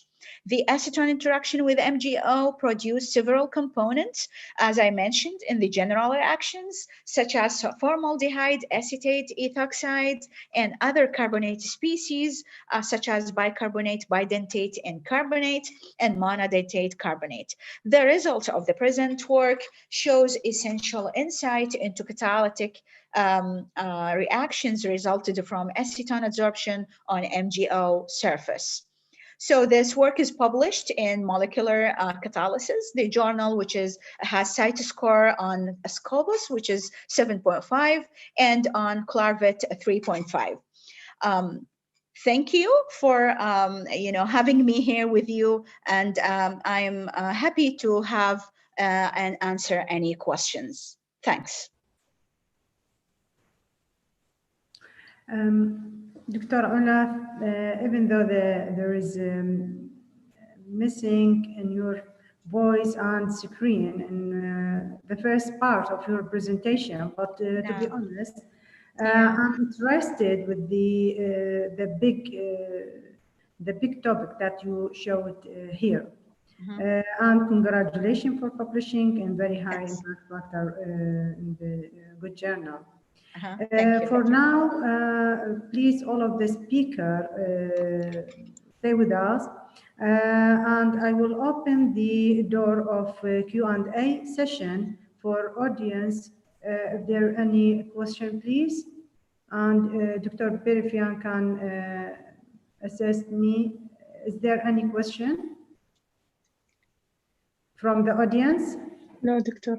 I don't know. Okay, so now I will ask for all of these amazing speakers for today one question, and we can start it with the last one, who's Dr. Ola, to answer the question, and then we can go to Dr. Othman Zaid and Berivan and Dr. Yuli if they are stay with us till now. So, Dr. Ola, what would could you please address the difference that you've done from the other researcher in your research? Sorry, I couldn't hear you, Dr. Huda. Can you say it again, please? Could you address what you've done differently from the other researcher in your presentation for today? Yeah, actually, as I mentioned in my biography, I'm working on different kind of research related all to nanomaterials. So, one of my research is about the surface chemistry of nanoparticles like TiO2, copper, zinc, and now I'm working with, cobalt oxide and other, materials. Some of my research related to how to, detect the Alzheimer disease with, make a linkage between the nanoparticles, and, how to like treat this kind of disease.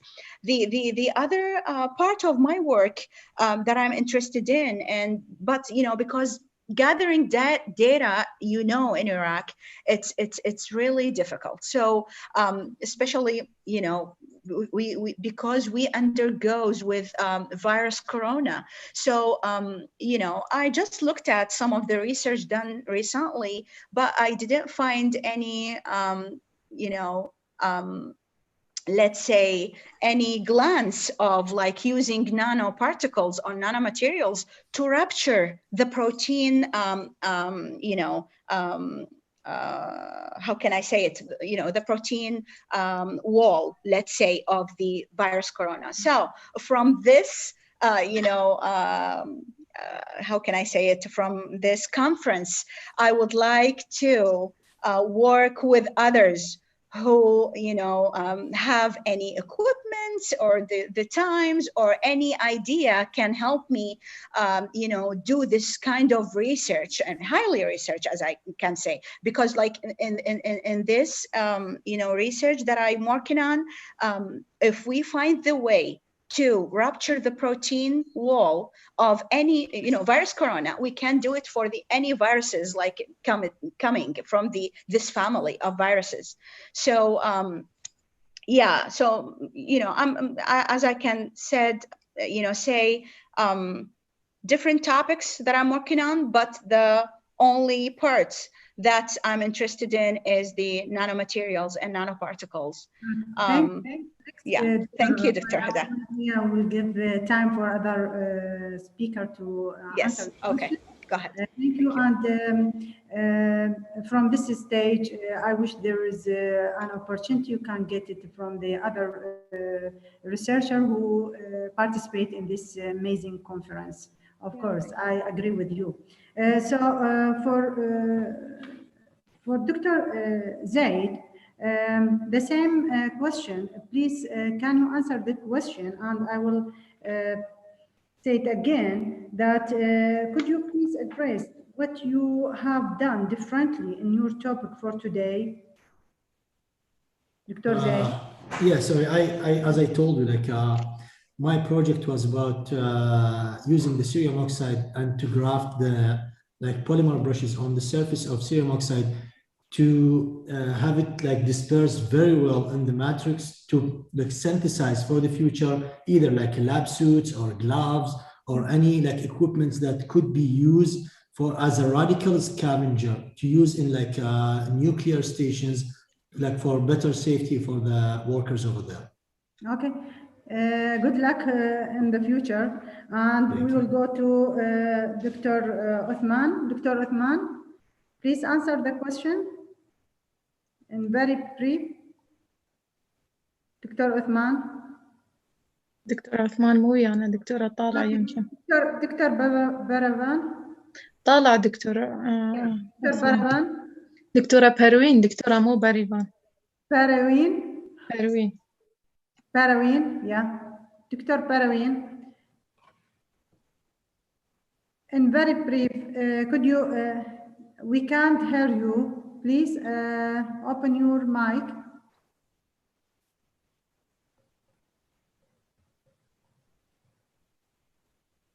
Dr. Parawin. I think I asked this question in my presentation when I compare my yes. Do you hear me? Yeah, now. My voice is clear?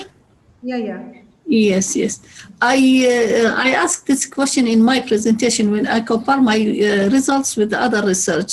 And also, we know that the crown ether is the common host molecules, and it's used to build a stable metal ions. Its gravity size and the oxygen atoms and negatively polarized oxygen atoms. That means it's selective in bonding to the certain ions. But in this project, we use organic dyes. Yeah. We know that crown ether is used for ions, metal ions, but in this project we use it in organic, absorb the organic dyes. Okay. And also we saw the Thanks for your answer. result. Yes. Now, Dr. Yetri, are you with us? Dr. Yuli?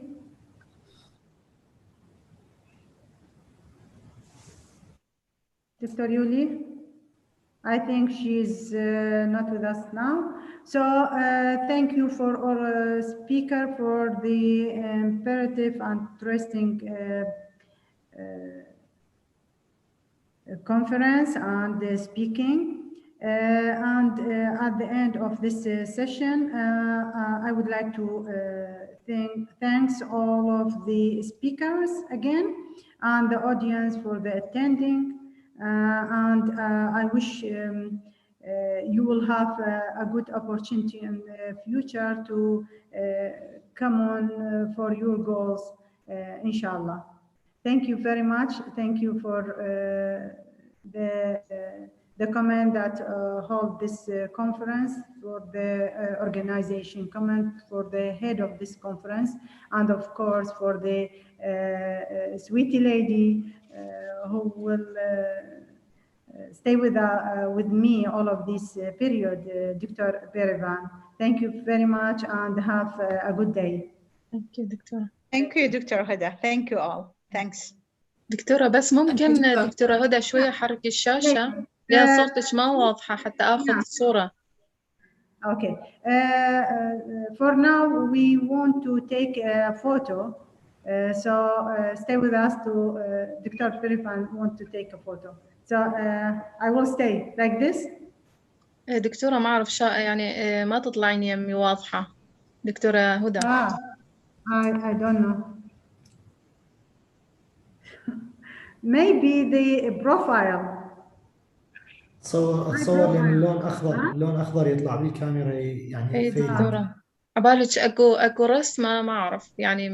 هي رسمة this is my profile that I use it in the my website. Maybe. على كل حال أنا راح أخذ. Okay, take it.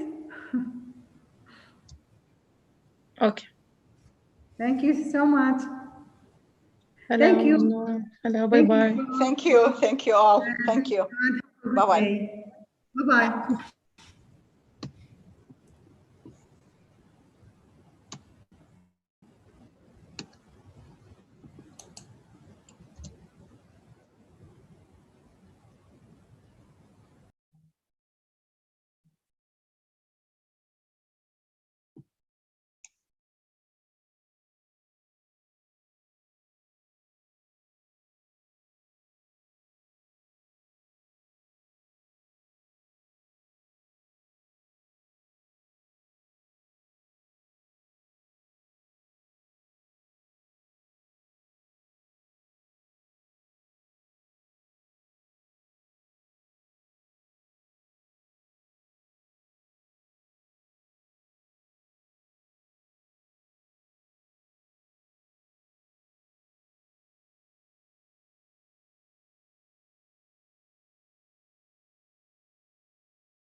Awesome.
السلام عليكم.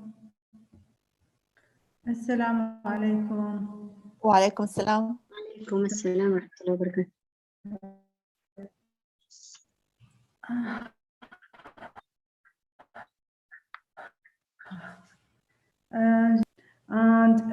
Welcome for everyone here in this session. I think this is the last session for today.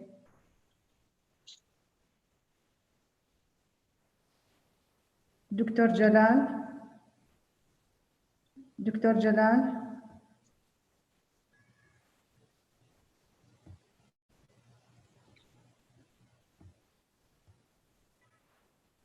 السلام عليكم ورحمة الله وبركاته. وعليكم السلام. دكتورة هدى.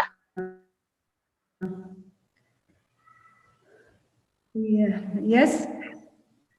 So you can try. Everyone can. هذا الصوت مش واضح. So by this way we will change. صوتي مو واضح. صوت my voice it is not بيقطع clear. Why? الصوت مش واضح. بيقطع. I don't know what is the problem. Okay. Yeah. So for now it is clear now. هاي لازم تتكلمي علشان نعرف إذا كان كلير أو لا. Okay, so hello everyone, good afternoon. I would like to welcome you. يعني شوفي هو في الأول hello good afternoon for everyone. For women in science. كده الصوت راح.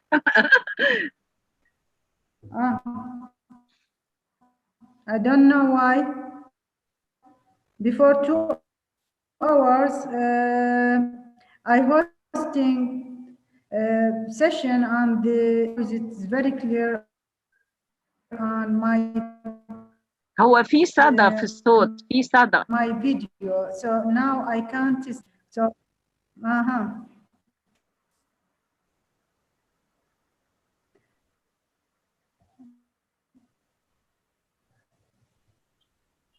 Okay, so now it is clear.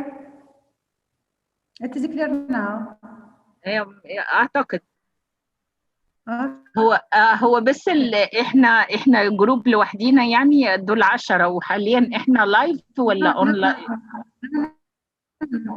No, it will be live and the session it will start at 6.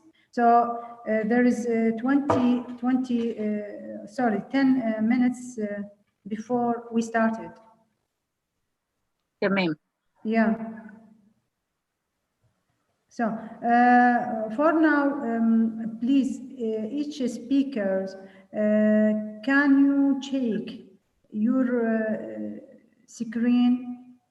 You want to be open the camera? Yeah. I mean, if you can check your presentation, if it is appear for each one or not. Do you mean that whenever we are going to present, we need to show our presentation our presentation on the screen? Yeah. I mean, you can check now. You can open the video. Yes. Yeah. So who's with me? دكتورة سلمى University of Mosul.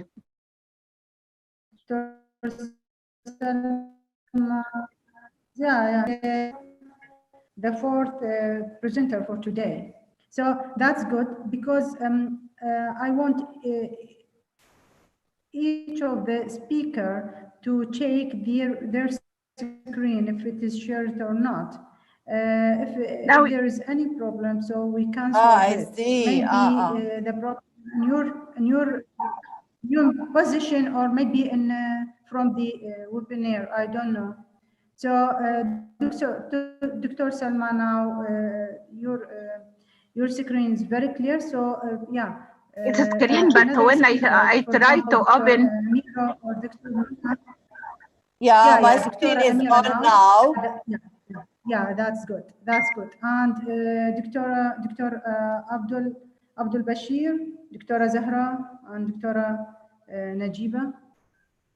When I tried to open my camera, he told me the host closed it. No, Dr. Muna. I don't know what is the wrong. لما باجي افتح الكاميرا بيقول لي الهوست لا يقبل. بروفيسور منى. بروفيسور منى حاليا المطلوب انه هي عاوزة تحط البرزنتيشن بليز. هي عاوزتك تحط البرزنتيشن هلا. جربي انت عاوزاني احط حاليا البرزنتيشن بتاعي؟ عشان تجربيها، تجربي اذا الشير بيشتغل عماله. طيب يلا لحظه.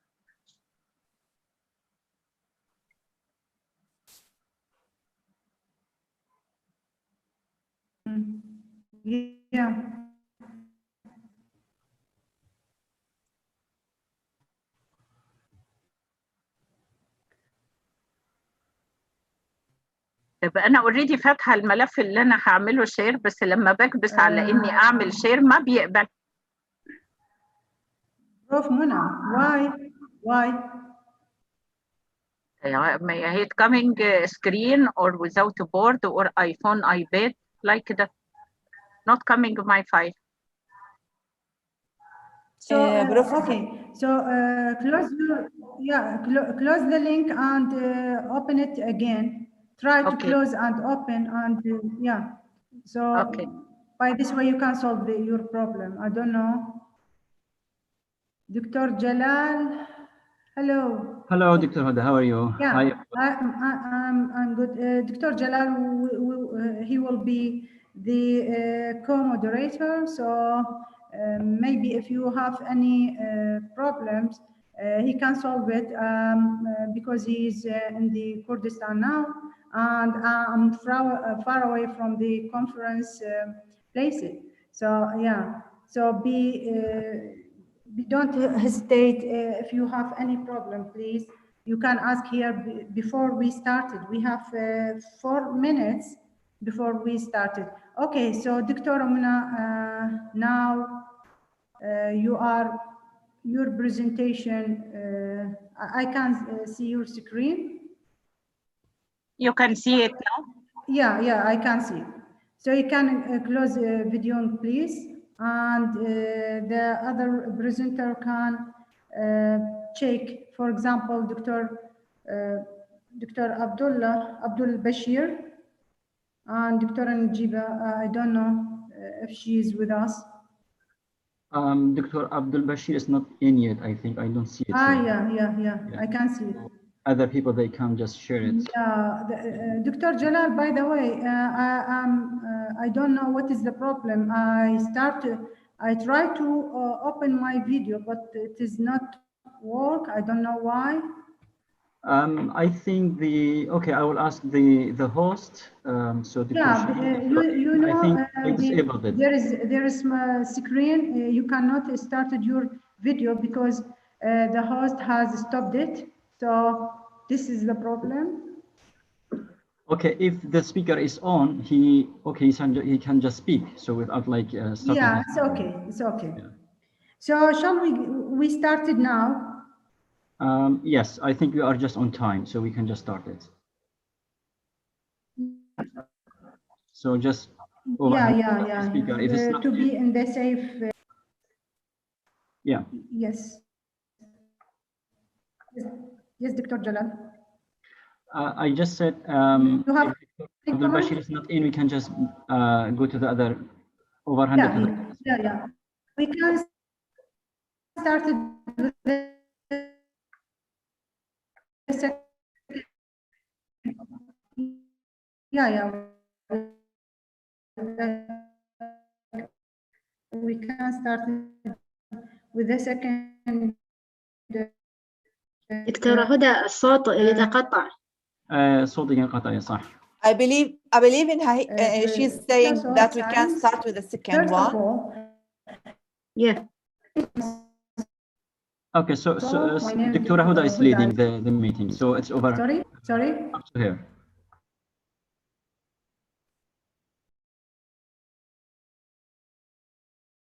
Dr. Huda, are you hearing us?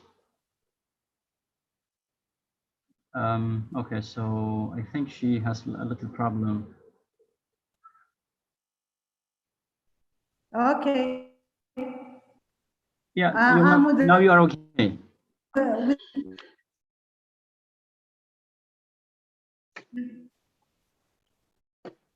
Dr. Jalal? Yes, Dr. Huda. Yeah? Yeah, you can just leave the meeting. It's okay. You can just start. Yeah.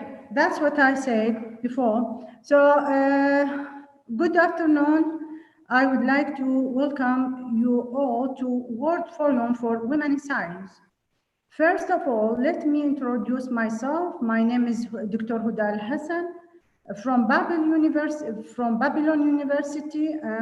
I will be hosting for this presentation the session under title Multidisciplinary Research. And the speaker who present their topics today will be Dr. Abdul Bashir, Dr. Amira, Dr. Zahra, Dr. Salma, Prof. Mona, and Dr. Najiba. So we will start with the first speaker, Dr. Abdul Bashir, and if he's not with us for now, we can start with Dr. Amira. So she will present her topic under title Barriers to Disclosure of Domestic Violence in Health Service, a qualitative interview-based study. Dr. Amira Shaheen, she worked on enhancing the response of healthcare system to gender-based violence. Dr. Shaheen, she returned to, after she completed PhD in epidemiology and population health from London School. She started in Palestine on 2011. She's working at Najah National University as an assistant professor. Mostly recently, Amira with other collaborates from the Bristol University, LSHTM, Prize, Nepal, and Sri Lanka was awarded an NIHR grant to enhance identification and referable of GBV case and reproductive health setting for marginalized Palestinian population. On 2019, Dr. Shaheen was awarded the OWSD Al-Safir Award for Early Career Women in Science in developing countries. So, Dr. Shaheen, please, the floor is in your area. So, for 15 minutes, you can start your presentation, please. Thanks a lot, Dr. Huda. Sorry, Dr. Huda, sorry to interrupt you. Just to remind all the speakers, you have just only 15 minutes as a maximum. Yeah. And for all participants, if you have a question, please leave the questions to the end of the session.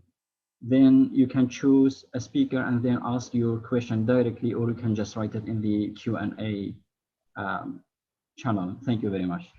Thanks. Thanks a lot, Dr. Huda and Dr. Jalal, Dr. Huda, for this introduction.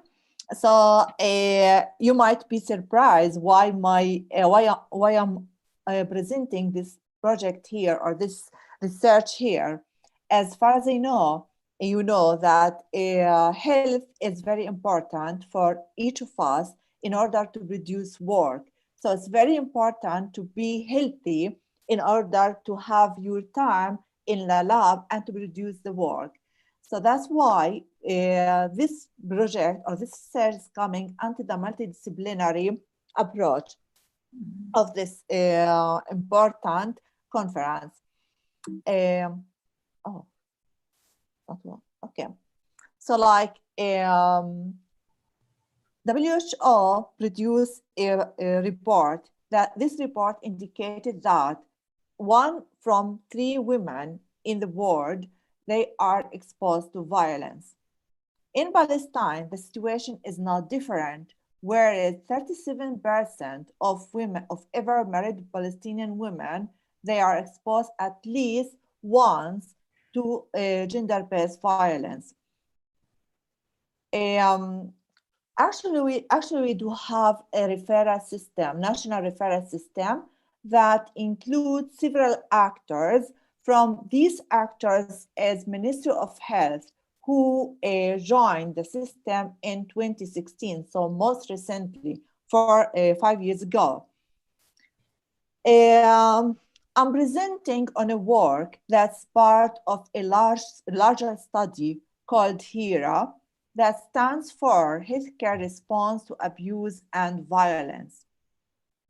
And as Dr. Huda mentioned in the introduction, this project is a joint project between us in Palestine, mainly at Najah National University, and São Paulo University in Brazil, and the lead is University of Bristol and London School of Hygiene and Tropical Medicine. This project is funded by the Medical Research Council. So the main aim of this project is to qualitatively explore barriers to disclose violence in primary healthcare clinics by survivors of violence. We interviewed 20 women who aged 18 plus.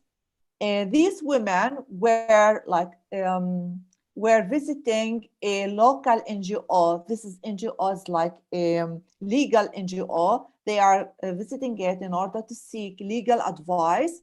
So they were invited into our project to be interviewed by a social worker.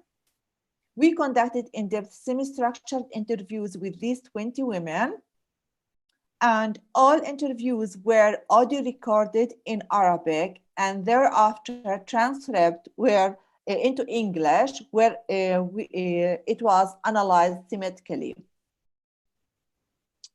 So now to the results. Barriers reflect on 3 levels. Like we thematically group the barriers into 3 levels. The first level is individual level, and we mean by individual level at the level of the survival and healthcare services. So we ask the survivors about how they view the healthcare services and the services that are provided to them into the primary healthcare, and views about societal interaction or views around violence were as well obtained from these survivors.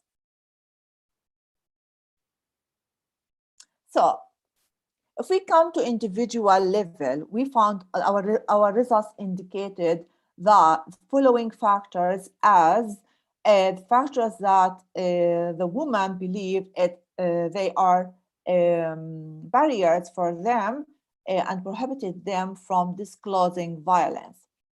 So they they believed of psychological impact of abuse. It's prohibited them from disclosing violence to healthcare providers when they were asked about it, as well as fear of escalating of violence. So they feared that if they talk to someone about the violence that they are, even if this someone is a healthcare provider, about the violence that they are exposed to, the husband will know, and this will intense the violence toward them and the desire to protect their husband. So whenever healthcare providers knew about the violence and the women were advised to be referred to the police, the women were refusing to do so. So she was like scared that her husband would be exposed and he will be arrested. So they are trying by they are not disclosing violence in order to protect their husband. And shame and embarrassment, like many women, mainly those who are educated, they were very embarrassed when to disclose violence whenever they were asked about it. So they don't want to be viewed as they are weak. So I'm quoting here one of the women who were embarrassed to talk about violence. And she went on saying, I felt like I would be blamed for it. And people might say, look, she let out secrets between her and husband. Why would she say that? So that would make me shy, embarrassed to talk about it. So mainly here, like, because, you know, in our society, regardless of the country, women are brought up to respect their husband and not to talk to anyone about what's going between her and her husband. So this woman were like, were declined from disclosing violence because she doesn't want people to blame her that this is her fault, and that's why she's being violated from her husband. And as well because if she was blamed for this, she will feel shy and embarrassed. So we asked women as well about the services that were provided to them and how they viewed the services in terms of GBV or gender-based violence. So these are the factors that our results revealed. Women believe that the focus of healthcare providers is on physical health, even if they are having like it showed mental health or psychological distress. Healthcare providers won't ask about this. They only will ask about whether they are physically, I mean, whether the survivor physically are facing any problem. Some of the healthcare providers, like these clinics mainly, they are coming in areas which is where the women lives. So like many of the healthcare providers are from that area, and this discourage women from disclosing violence because they lack a trust and confidentiality. If the woman is to disclose violence, she's fair that this healthcare provider will go onto the community and start talking about that this woman is exposed to violence and the husband will know, and then this will lead to escalating of violence and lack of privacy. And this is in particular because like our clinics, most of it is very crowded, and women are overheard if they talk to healthcare providers, and this is discourage women from disclosing violence. And because of overcrowdedness of the clinics, healthcare providers doesn't have time to listen to the women in proper way. And women note this.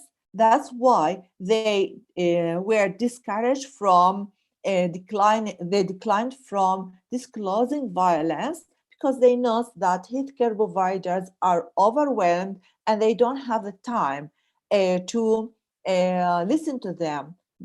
So like I'm quoting here a woman reflecting on this specific cause, where she said, yes, I had the potential to, but I didn't feel like the doctor would listen to me if I did, because there were a lot of people waiting for a turn And other than that, she works fast. She doesn't ask about the person's state. Here mainly the survivor is referring to the mental state, her mental state. So the doctor doesn't ask about this, though it was notable that this woman was not happy and she was very depressed. And she was expecting the doctor to ask about this, but the woman didn't. The doctor didn't. The doctor just wanted to make the physical health and finish and see the next woman and so on. It was just an exam for the fetus. So this woman was pregnant actually. And violence against women increase while women are pregnant. And that's it. Work is done.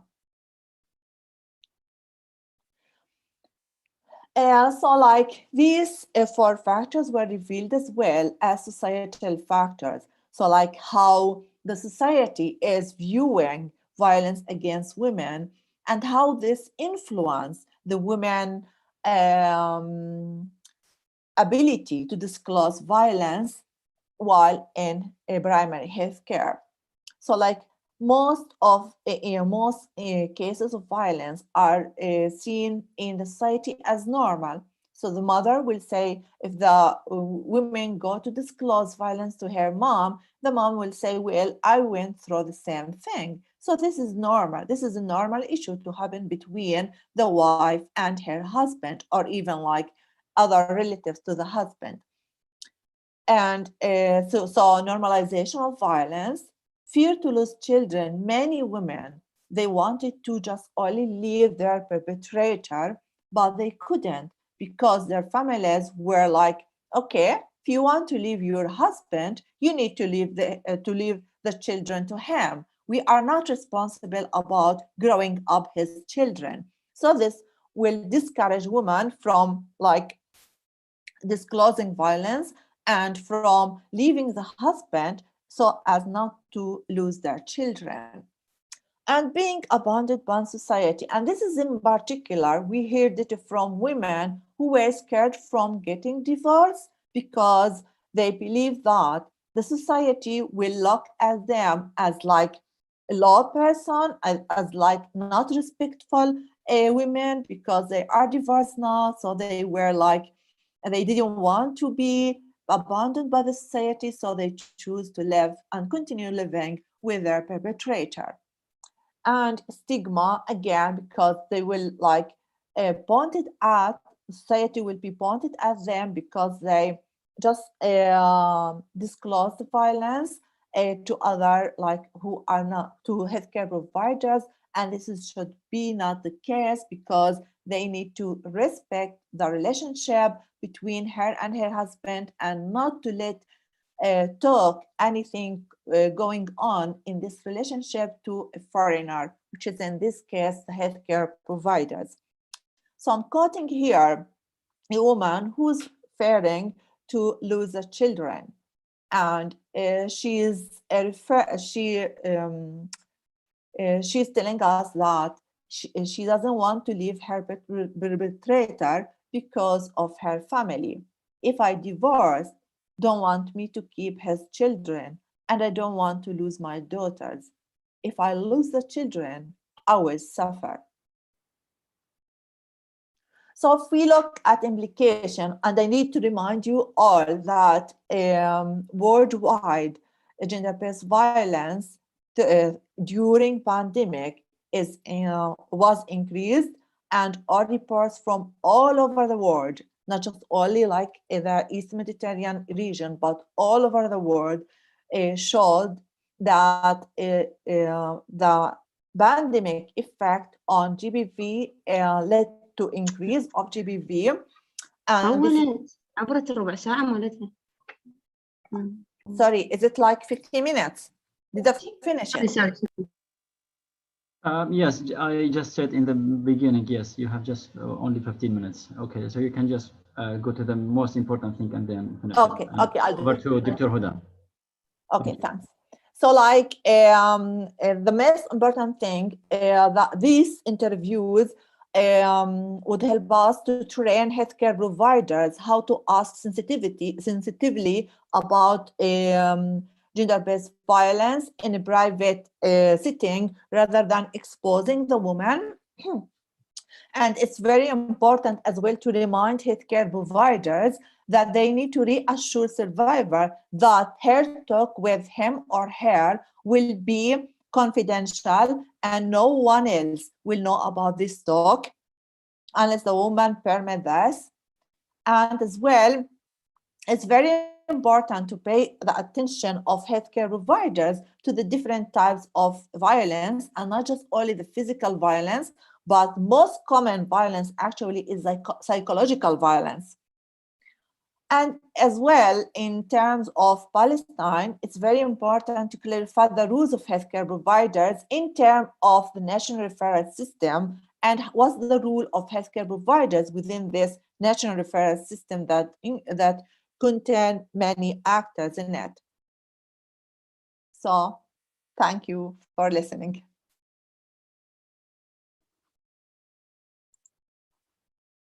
Finished. Okay, thank you, Dr. Huda. If you are there, please just lead the session.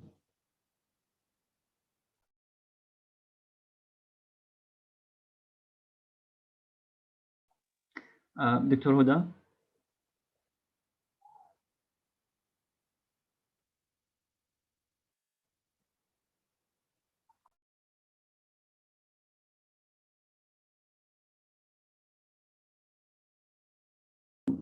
It seems Dr. Huda it's not responding, so I think I will leave the session. So let's move to the next speaker. So can we see Prof. Abdul Bashir? I think he's not in yet. So let's see.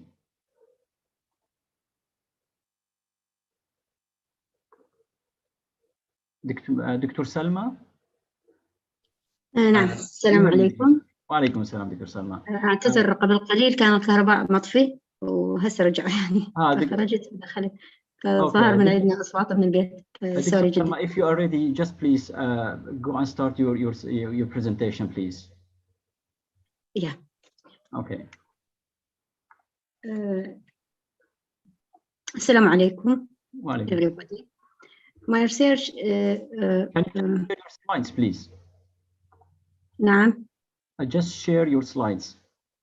Yes. Yes, please. Yes. Now you are okay. Just start it, please. Just a minute. تمام. Okay. Yes, you are fine. Just start it, please. Yeah. My research is study a special types of points and orbits in a field of dynamical system, in a mathematical field. That is the homoclonic points and homoclonic orbits. The importance of these types of points comes from the effect of them on the chaotic behavior of the systems. My research entitled Homoclonic Points and Homoclonic Orbits for the Quadratic Family of Real Functions with Two Parameters. Introduction. In recent years, a great deal of interest in connected orbits, I mean homoclonic and heteroclonic orbits in dynamical systems. The notion of homoclonic point was first introduced by famous Poincaré, 1918, and studied the three-body problem.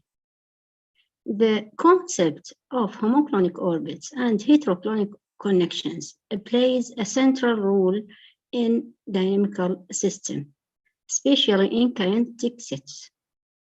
In particular, we can see that this type of orbits guarantees the existence of chaotic behavior on an invariant state of a neighborhood of these orbits on which that the function is chaotic. In our work, we study homoclonic points and homoclonic orbits for two parameters family of real functions h ab of x equal ax squared plus b.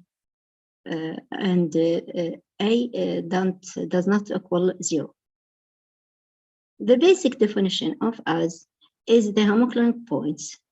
The fixed points P is called homoclonic points. The fixed point Q is homoclonic point to the fixed point P if P is repelling fixed point.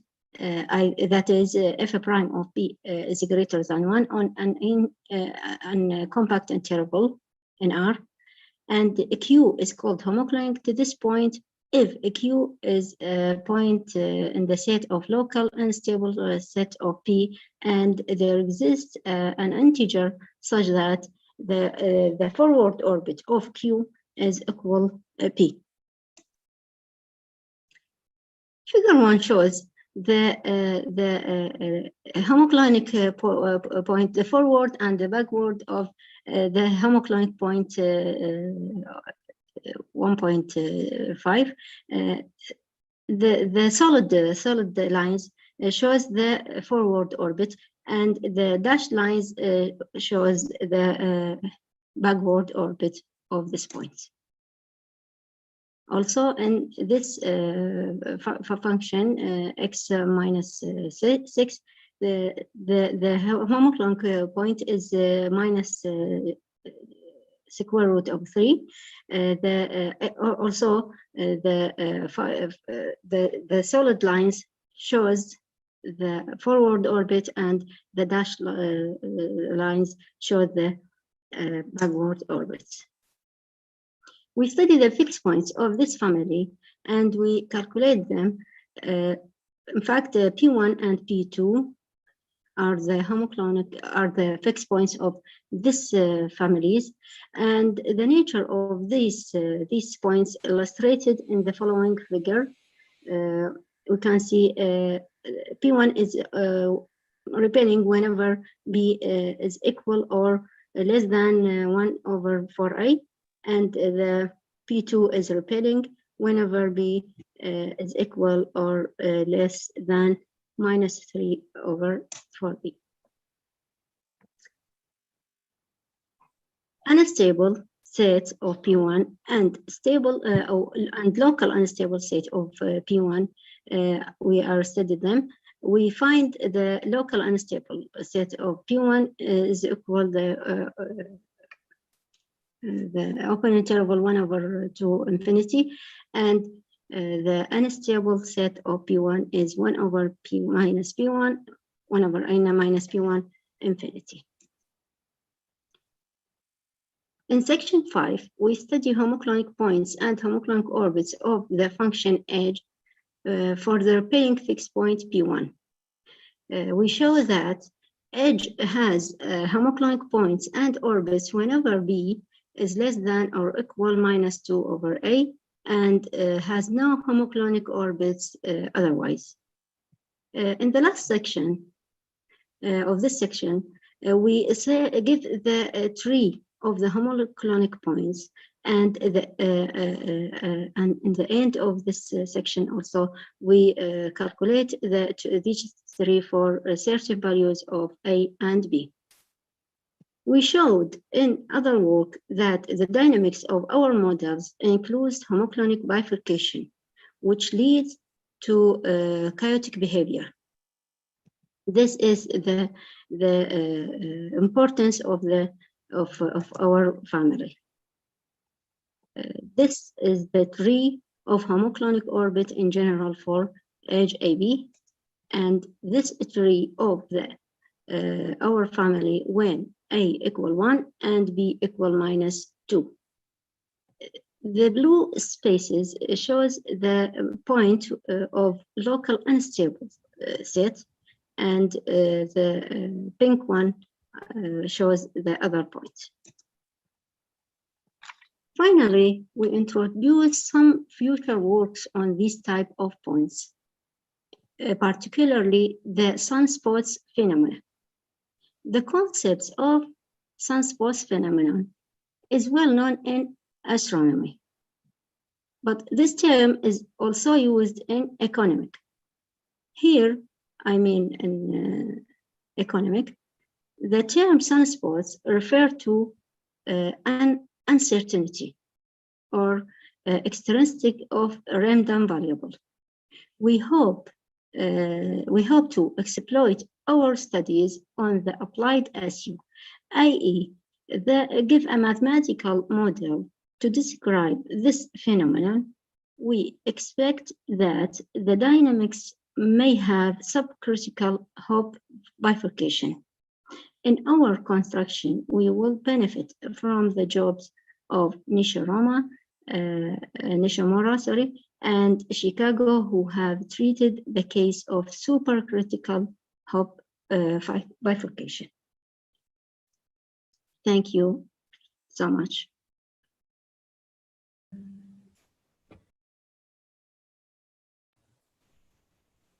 Okay, Doctor, thank you so much for your amazing presentation. Dr. Salma. Thank you. Okay, and we will move to another speaker. So go back to Dr. Zahra. Dr. Zahra. Dr. Zahra. Yes, actually. Yeah. Could you share your slides now and present your work? Yes, of course.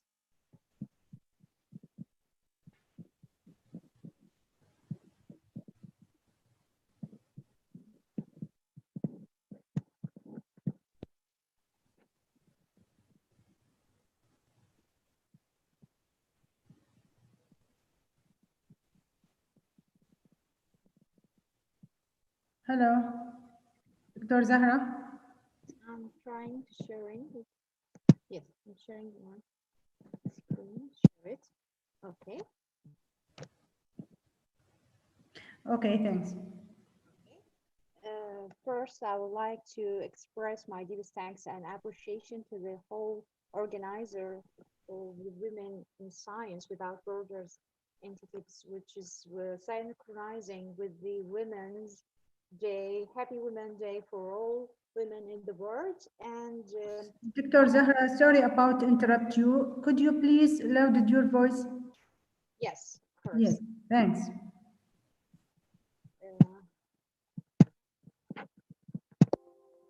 Is it okay now? Thank you. Is it okay now? Yes, thank you. Yes, thank you so much, Doctor. First, I would like to express my deepest thanks and appreciation to the all organizers of the Women in Science Without Borders initiatives, which is synchronizing with the Women's Day. So happy Women's Day around to all women around the world. I'm happy to represent my research work here with us, share it as a symbol of women in science. First, I would like to introduce myself. My name is Dr. Zahra Kamel Zidan. I'm an assistant professor doctor in Al Nahrain University, College of Biotechnology, University of Al Nahrain. The title of my research is about the immunohistochemical detection of positive CD133 cancer stem cells in colorectal cancer clinical samples.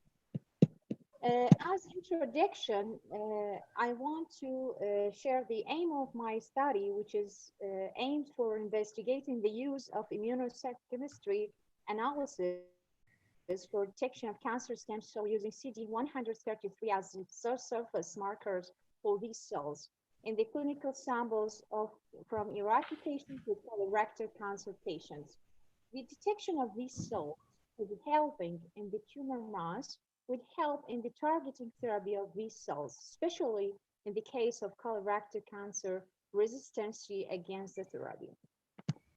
In this slide, we can see the major problem of treatment of colorectal carcinoma is the resistance of some cells within the tumor mass, which can show the resistance to the chemotherapy. The positive cells with the positive marks are the cancer stem cells.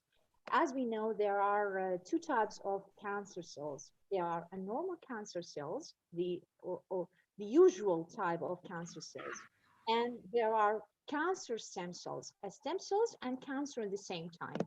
The positive markers showing the targeting treatment for these cells can resist the chemotherapy. So they are the reasons why the patients undergo relapse or recurrency of the disease after taking the chemotherapy or the radiotherapy. So after short-term period of targeting therapy, these cells can be de-existing, and we can get rid from these cells and eliminating the recurrency of the disease in the patients. As introduction, we know little about colorectal carcinoma, so let's know more about this disease. The colorectal carcinoma is the second most common newly diagnosed cancer and accounts for the second highest number of cancer-related deaths in the third worldwide and in the whole world, and Iraq too.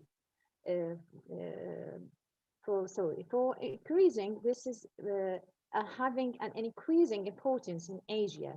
So it raises the cumulative effects of inherited genetic predisposition and environmental factors. The genomic instability is an integral part of the transformation of normal colonic or rectal mucosa in the carcinoma. The major problem of treatment of colorectal cancer is raising resistance against the therapy, as well leading to the major cause of relapses, the disease. Few of us know about stem cells. Let's know more about stem cells. These specific type with very clinical importance, especially nowadays, stem cells can be defined as undifferentiated cells that have the ability to self-renewal, which is giving rise for another stem cells and it's divided to become a cell. One of these cells are being targeted to the differentiated cells and the other as a reservoir for the origin cell, and having to differentiation to generate mature cells of particular tissue in the most tissues. Stem cell divides to form either another stem cells or a progenitor of the differentiated cells, as we mentioned before, needed or guided by the body through a bunch of growth factors, which is regulating the stem cell differentiation.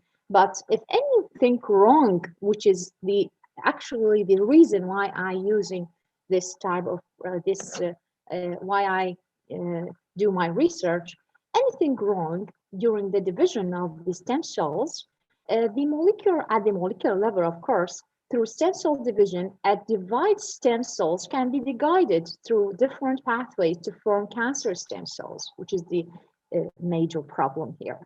Cancer stem cells can be defined as tumor-generating cells. If you want to define these type of cells, they are tumor-generating cells, also called cancer cells, that possess all the properties of healthy stem cells, especially the ability to differentiate into all type of the cell and cancer sample. It is come from the transformation of normal stem cells through the accumulation of genetic modification within the cell genetic map. So there are two major problems. First, they are stem cells, and second, they are cancer stem cells. These are, in this figure, we can see the major pathways of how a stem cell can transform into a cancer stem cell. There is the hedgehog. The most common is the hedgehog pathway, the JAK-STAT pathway, and the ABC superfamily pathway, and the Notch one, which is the most common one. These are a molecular pathway which can enter the stem cells to divide and becoming a cancer stem cells. The main differences between stem cells and the cancer stem cells are the tumors may often originate from the transformation of normal stem cells. Similar signaling pathway may regulate the cell renewal itself in the stem cells and in the cancer stem cell as well as. And cancer cells may include cancer stem cells, rare cells with indefinite potential of self-renewal that drive the tumorigenicity of the cell. As a result, stem cells must be identified prospectively and purified. In this figure, we can show that The yellow cells are the cancer stem cells, while the blue cells are the cancer cells. So the non-specific therapy undergoing to the tumor tissue, we can see that the cancer stem cells are still and then will be responsible for the tumor relapsing the patients or recurrency of the disease. While the targeting therapy or specific therapy can targeting these type of cells and then eliminating them so they gonna be tumor regression with zero chances of recurrency of the disease. This is very important. To achieve this step, we have first recognized these cells. So this came for the aim of our research by using this type of immunoanalysis, the IHC analysis, in order to recognize this type of cells. Let's talk about how these cancer stem cells can resist, or the mechanism of resistance to the chemotherapy. First of all, their NIC protect, which is the NIC, this is a pathway enters this, the cells enter it, can protect these cells from becoming into contact with a larger concentration of anti-cancer drugs, so they can hiding them from the anti-cancer drugs, the chemotherapy or radiotherapy, where else. The second mechanism is that they express various transmembrane proteins. The function of these transmembrane proteins, such as what's called about NDR1 and the BCRB, which are pumping the drugs. These type of proteins can interact with the drugs and pumping it out from the cytoplasm. So eliminating this can protect the cells against the chemotherapy or radiotherapy or any type of the anti-cancer drugs. The third type of mechanism of resistance is that they divide slowly. So just be listened to this type of characters of mechanism. Divide slowly. Usually the anti-cancer drugs targeting cells with high proliferation rate. So if they divide slowly, like the normal cells, these can hide, these cells, these cancer stem cells can hide from the therapy. This is a major problem, it's a huge problem. So they divide slowly, like adult stem cells tend to be to do. So they are not killed by chemotherapeutic agents that target rapidly replicating cells, as we mentioned, or rapidly high proliferating cells via damaging DNA or inhibiting mitosis. So the fourth one is they upregulate DNA damage repair proteins. So they having a repair protein. This is very huge problem too. They can resist by this type of mechanism. They can resist the anti-cancer drugs. And the final one, which they are characterized by an overactivation of anti-apoptotic signaling pathway, which can lead by the anti-cancer drugs. These major types of mechanism of resisting, letting us knowing more about these cells and trying to recognize them, trying to targeting them in order not to make the patients undergo the whole process of the shots with the therapy and then finally ended with the relapsing of the disease. This is very helpless, the patient becoming helpless from the treatment, as we know. So we choose the surface marker CD133, which is a transmembrane protein expressed on the surface of these cells. We're using IHC mechanism or analysis to immunostaining for tissue fluxing samples. If we know about more about CD133, it's a transmembrane protein, glycoprotein for instance, and it's about 865 amino acids with a total molecular weight of 120 kilodalton. This protein consisting of internal extracellular domain of transmembranous domain with two large extracellular loops. This is a full characterization for this type of protein. So, Dr. Zahra, sorry, you have 2 minutes left. I just go to the methodology. Yeah, you can show just the important slides in your presentations. Yes, this is very important. Thank you.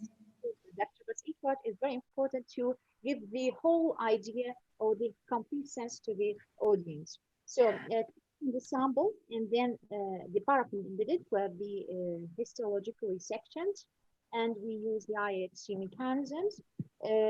We will go to our results. Our results show for the clinical pathological parameters showing the high expression for this type with the aging, the grade, the tumor location, and the type. The most, about 70% was adenocarcinoma, and 30% was mucoid carcinoma. The tumor were very high, 70% in the colon and 30% in the lung, with high significant differences among the group. We have 3 types of group: the newly diagnosed group with 20 patients, and 20 patients with the relapsed group, and 20 patients with the resistance group. In this kind figure, we can see the H&E histological sectioning for the newly diagnosed patients with hemorrhage and hyperplasia, and the condensation of chromatin within the nucleus, showing the cancer cells within the tissue. The H&E histological section for group 2 or relapsed patient also shows the glandular tube for the histological section. And we can see here the group 3 or the resistance patient showing a high necrosis and severe hemorrhage, for the tumor cells were extending right from the luminal surface and over the left towards the nucleocalcium porphyria.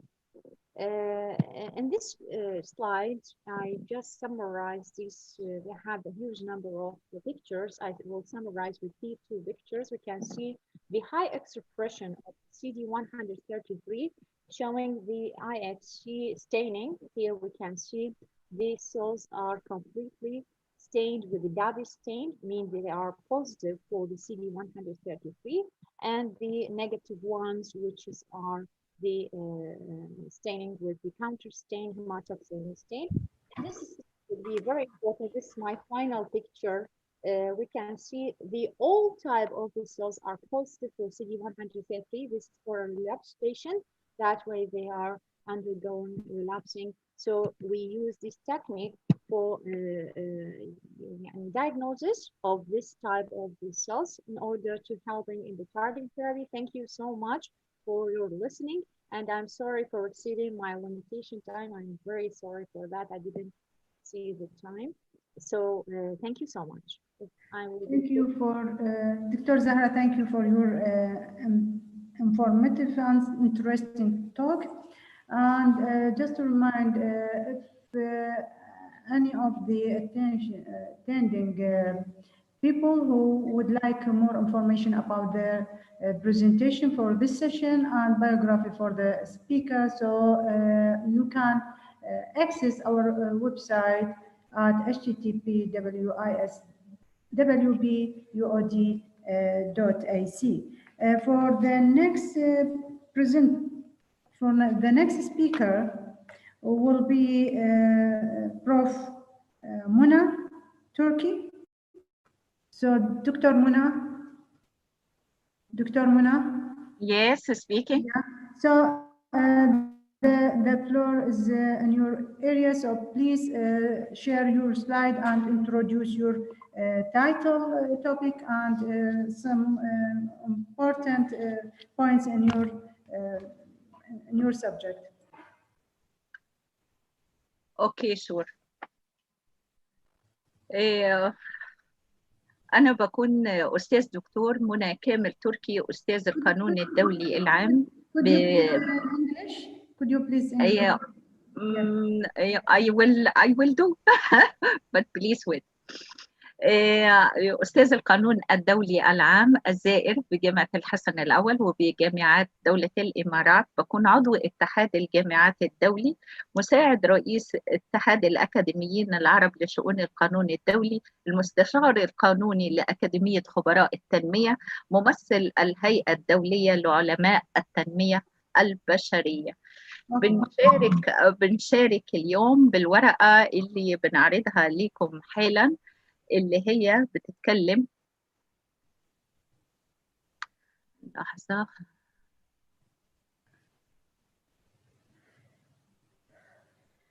بتكلم على إزاي أوظف البحث العلمي وأستخدم صفحات الإلكترونية للإنترنت للأكاديميين. هو أنا عملت البرزنتيشن باللغة الإنجليزية، لكن أنا أشوف إني علشان أوصل المعلومة اللي عايزة أشرحها لازم أشرحها باللغة العربية، لأني الأغلبية الحاضرين أنا شفتهم وتأكدت منهم إنهم كلهم عرب. أنا بنحاول في الورقة بتاعتنا إن إحنا نستخدم البحث العلمي ونوظفه في الصفحات الإنترنت اللي بيحقق الفايدة العلمية للباحثين في مجالات البحث العلمي. عملت دراسة مسحية على 5 كليات من جامعات مختلفة في دولة الإمارات علشان أشوف مدى استخدام الأكاديمي لصفحات الإنترنت.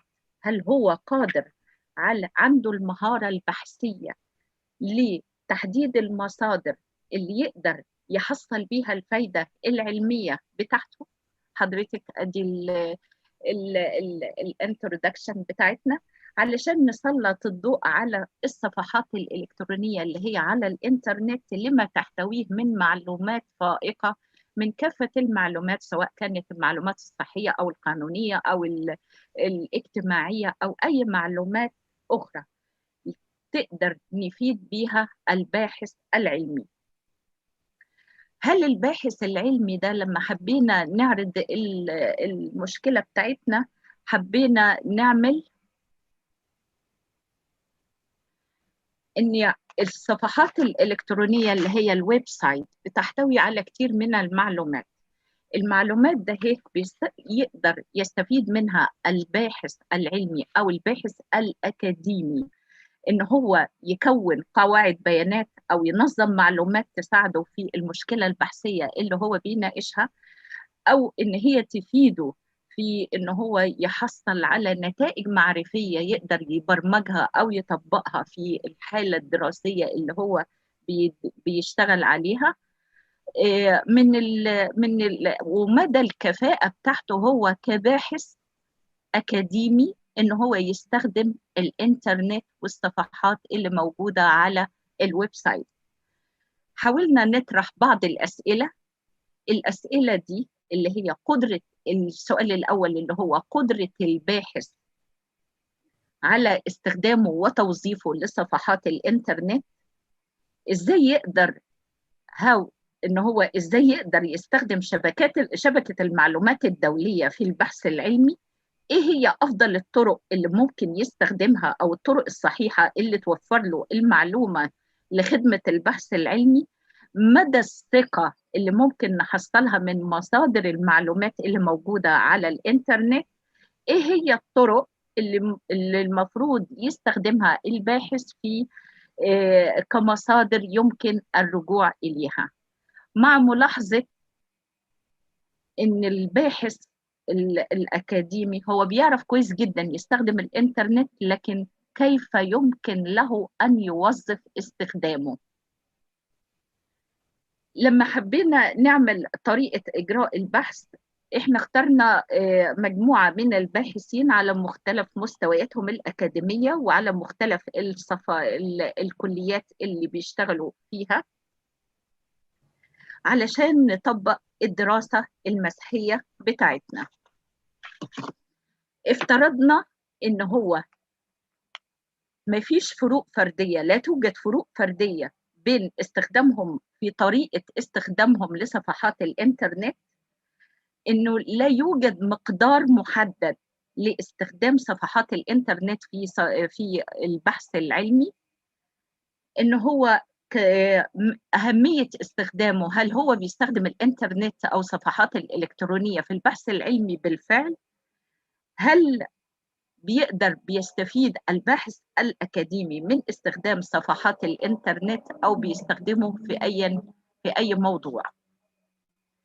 طبعا إحنا اعتمدنا في الدراسة بتاعتنا على طريقة الاستبيان علشان نطبق الأسئلة اللي إحنا حصلناها. التطبيق كان على الأساتذة اللي هم الأكاديميين وعلى طلاب الدراسات العليا. عرضنا عليهم بعض الأسئلة للإجابة. قبل ما نقول على عرض الأسئلة، أنا اخترت العدد الجامعات، اخترت من كل جامعة بعدد 200 فرد. ال 200 فرد دول متنوعين من الذكور والإناث، على أساس تكون دي عينة الدراسة من كل جامعة أو كل كلية من الكليات اللي هم عددهم 5 كليات. كل كلية بتشمل 200 فرد. كانت الأسئلة اللي فاتت لما أنا طبقنا الأسئلة عليهم، نتائج البحثية بعد ما استخدمت الطرق الإحصائية في البحث، تبين لينا إن استخدام الباحثين الأكاديميين للبحث العلمي، أنا الجداول لسه تحت شوية،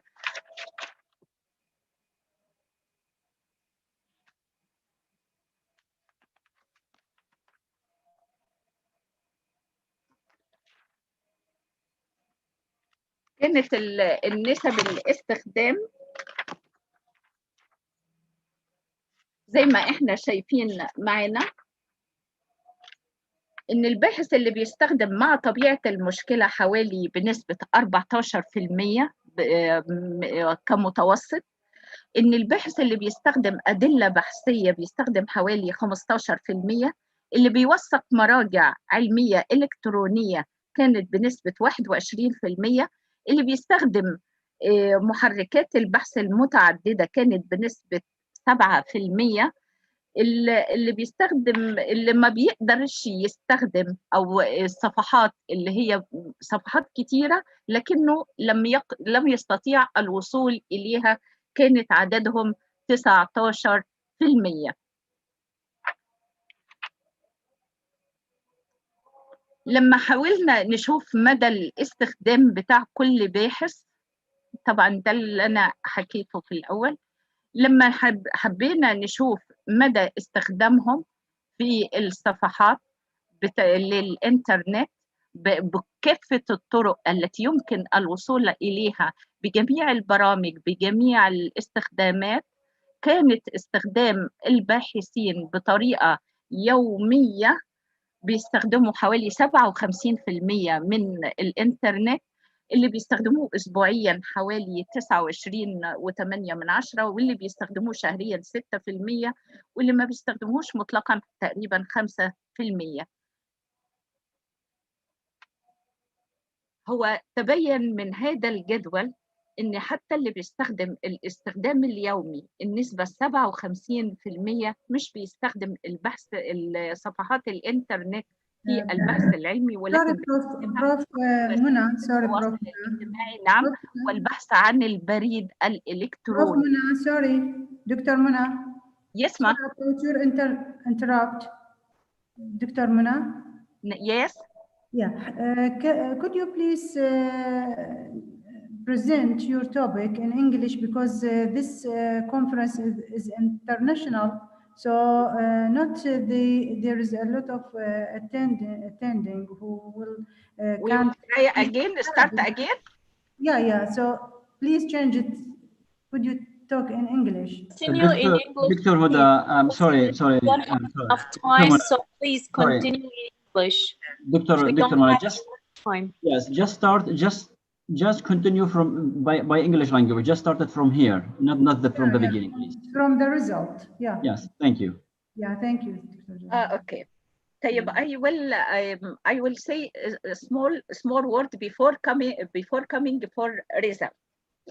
My study aimed to identify ways of using scientific research and employing it in use electronic base in order to achievement the scientific benefit or researcher in all fields of science, as a legal or scientific or informational, health or socially protective. In order to achieve the objective of my study, we will try to clarify how researchers at a various level can make scientific use of electronic. My research problem for it coming about internet-based are means obtaining and storing information, and making use of cognitive information that may contribute to development the scientific research. We note some researchers cannot access many web pages through ingenious due to lack of skills in use web page in search. After we do the survey, we coming about this result. The scientific method in use to develop new knowledge. We need to develop the skills of academic and student in way of using internet page. Most of sample members use electronic page daily in various fields without scientific research. And also I got one here, it's important. Most of importers use the internet is to search for research sources. As a result of the study confirms that there is positive tender of faculty member toward. At last one, it will be the use of various search tools is very first way to fill the information from the internet. After that, we coming for our recommendation. We need to develop research skills in using the internet to serve scientific research and access the various electronic information source available on electronic page. The need of academic research to be guided by the scientific research method provided by the various electronic page. The researcher is required to test a member of ingenious or a number of web pages for internet network to obtain the best result. The scientific method is standardized by a way of making through data. No, use the right tools of finding the various type of information created good research by strategy and queries. أنا حاولت في البحث بتاعي على أساس التطبيق الإحصائي اللي بينته إني أغلب الباحثين الأكاديميين والطلاب بيستخدموا الصفحات. Sorry, دكتورة منى. Please, just speak in English, please. This is an international. خلاص أنا قلتهم إن عربي قلتهم بالإنجليزي، وأنا وصلت لكلمة thank you، قريت لك الريكومنديشن وقريت الريزلت، بس أنا كنت حابة أعرض لك إنه بالعربي اللي قاعد يسمع إحنا عملنا دراسة بحثية إحصائية على هذا الموضوع، لكن تبين إن all academic use internet page but use it without research. He used the internet pages or internet website for emails, for social media, for something looking a small word about his research. If he not got, he leave the internet. So we want to develop the academic research, develop the method for research internet page. Thank you.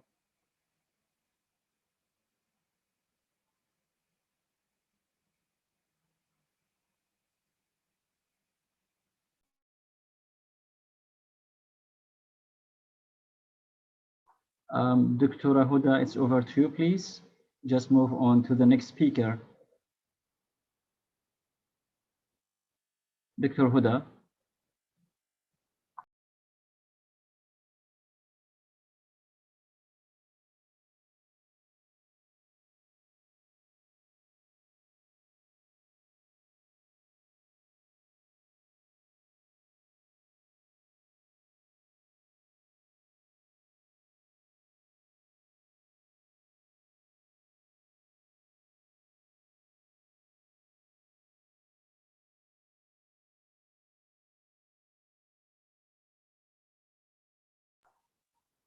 Hello, Dr. Huda. I think she's not here, so we are going to move to the next speaker. So let's see who is. So can we? Do we have Dr. Huda? All is finished. All speaker finished. No, Dr. We have left Prof. Abdul Bashir, but I think he's not in. So.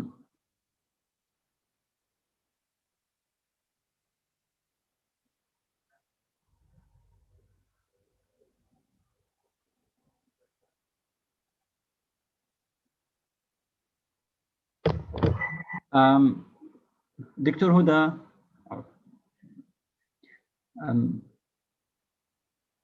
It's all is finished. Okay, can we see Dr. Abdul Bashir, please, if he is in attendance? So we have questions, please, from Zahra. Zahra Ali. Okay, Muhammad Human.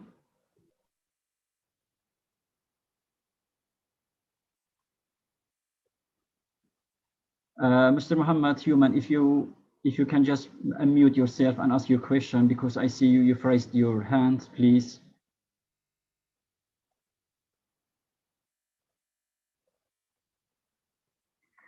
Okay, so can I ask Dr. Amira to answer the question that she's been asked? Can you answer the question, please? Thanks. Okay, so the question was, what are the services that are provided to survivor by the National Referral System? And I think this is the only question, isn't it? Because I looked through, this is the only question. Yes, please, so, yes. So like, we need to first to know who are the actors in the National Referral System. It is Ministry of Health, Ministry of Social Affairs, and the police, and Ministry of Women, of course. So like, but the main services are provided by the first three.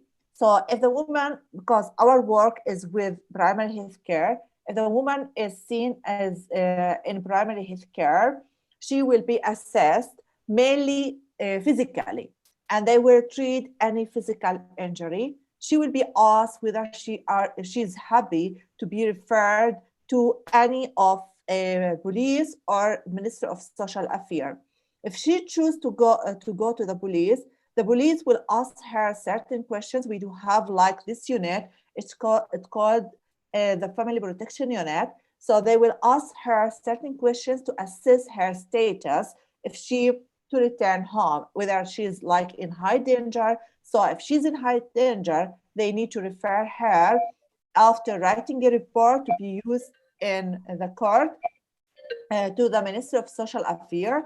There in the Ministry of Social Affairs, she will be received by a social worker who again will assess her status and will be sent to the refugee home, where she will stay there until they sort out the issue around her danger, and if the family or the husband is if the woman agreed to have like the husband to the court, he will be put in prison. And even like the police will arrest him once she had a case against him. So these are the services, these are the key actors in the National Referral System, and these are the sort of services that they will provide for the women. I hope that I was managed to answer the question.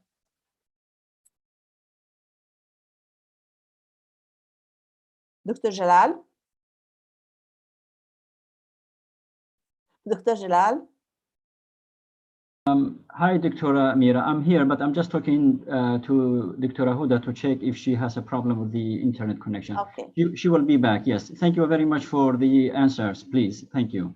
Here we go.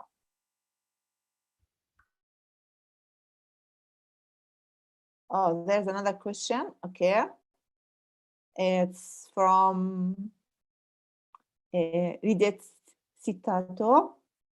Question for the first presenter, Amira. Thank you for It's actually the lockdown that increases. Yeah, I totally agree with you. Yeah, the lockdown increase the, because the perpetrator and the survivor are staying in the same area and the same place. So this will increase the exposure of survivor to her perpetrator, and this will increase the violence. That's true. Thank you, Dr. Amira, for answer some questions. And Dr. Jalal, if there any question for the speakers, can you take it, please? I'm just checking. Yes. Okay. Yeah. No, I think we haven't left any questions. So. Okay, so this is the last time I will call to Dr. Abdul Bashir and Dr. Najiba. If they are with us, please share your presentation. And if they are not, so... Okay, meanwhile, I will share the just one thing for you all, just to see. Yeah, that's good. Yeah. I think the photo. No, I'm just to share the presenters. Yeah. Yeah. So. Thank you so much. And ladies and gentlemen, finally we will come to the end part of our presentation, and we will like to say thanks again to all speakers and attending to this session, and hopefully you will enjoy and interested with all the speaker. And at the end of this session, I just want to say have a good day and keep going on your research in the future. Thank you all of the presenter and for Dr. Jalal. Thank you, Dr. Huda. Just the organization team is asking me if it's possible, like for all people who is happy, like to open his camera to take a photo. So it's up to you, but if you, you just open the camera, please. So I'm going to be the first one. The host refused to open the camera. Okay, I will ask them to open the to let them to open the camera. Yeah, there is a problem. They don't allow us to open the camera, so I need the permission from the host. Okay, I'm just contacting them, please. Just wait. Yeah, take your time.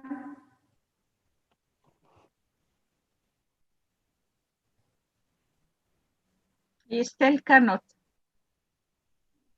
Huh? Host, stop all camera. Yeah. Can you open it? That he will check with. Huda, can you just start yours, please? Dr. Huda. Yes. Can you just start your video? Can you just open the video? I tried many times. You cannot start your video because their host has stopped it. Okay. People, can I go to break fast, please? Yes. Oh, yes, of course. Yeah. So we just can see Dr. Jalal. So Dr. Jalal, hi, and thank you for your assistance for today and for all our speakers, for audience, for the comment organization, and for the present of the this amazing conference for women. And at the end of this session, I can say Happy Women's Day, which is the last day, and inshallah you will have you will go to your goal in the future. Thank you very much, and now I will leave the presentation. Thanks a lot. Thank you, Dr. Huda. Just one attendance is asking a question about the certificate regarding the attendances. Yeah. So I will pass the question to the committee, and I believe there will be a certificate, but I'm not sure. But I think at least you will be receiving an email from the committee that you have attended to this conference. Thank you again. Thank you very much. Thank you. Thanks a lot, Dr. Jalal. Thank you. Have a good night. Bye-bye. Bye-bye. شكرا جزيلا. شكرا لكم. شكرا جزيلا. شكرا دكتورة منى. شكرا. شكرا.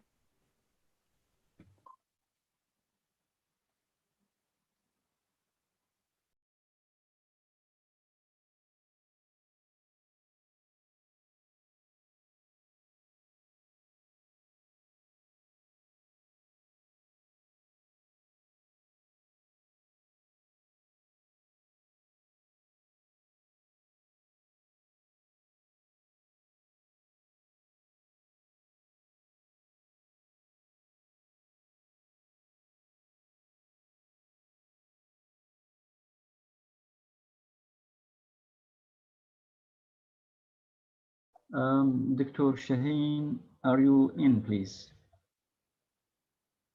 By now, you can just stop the recording and then finish the session officially, please.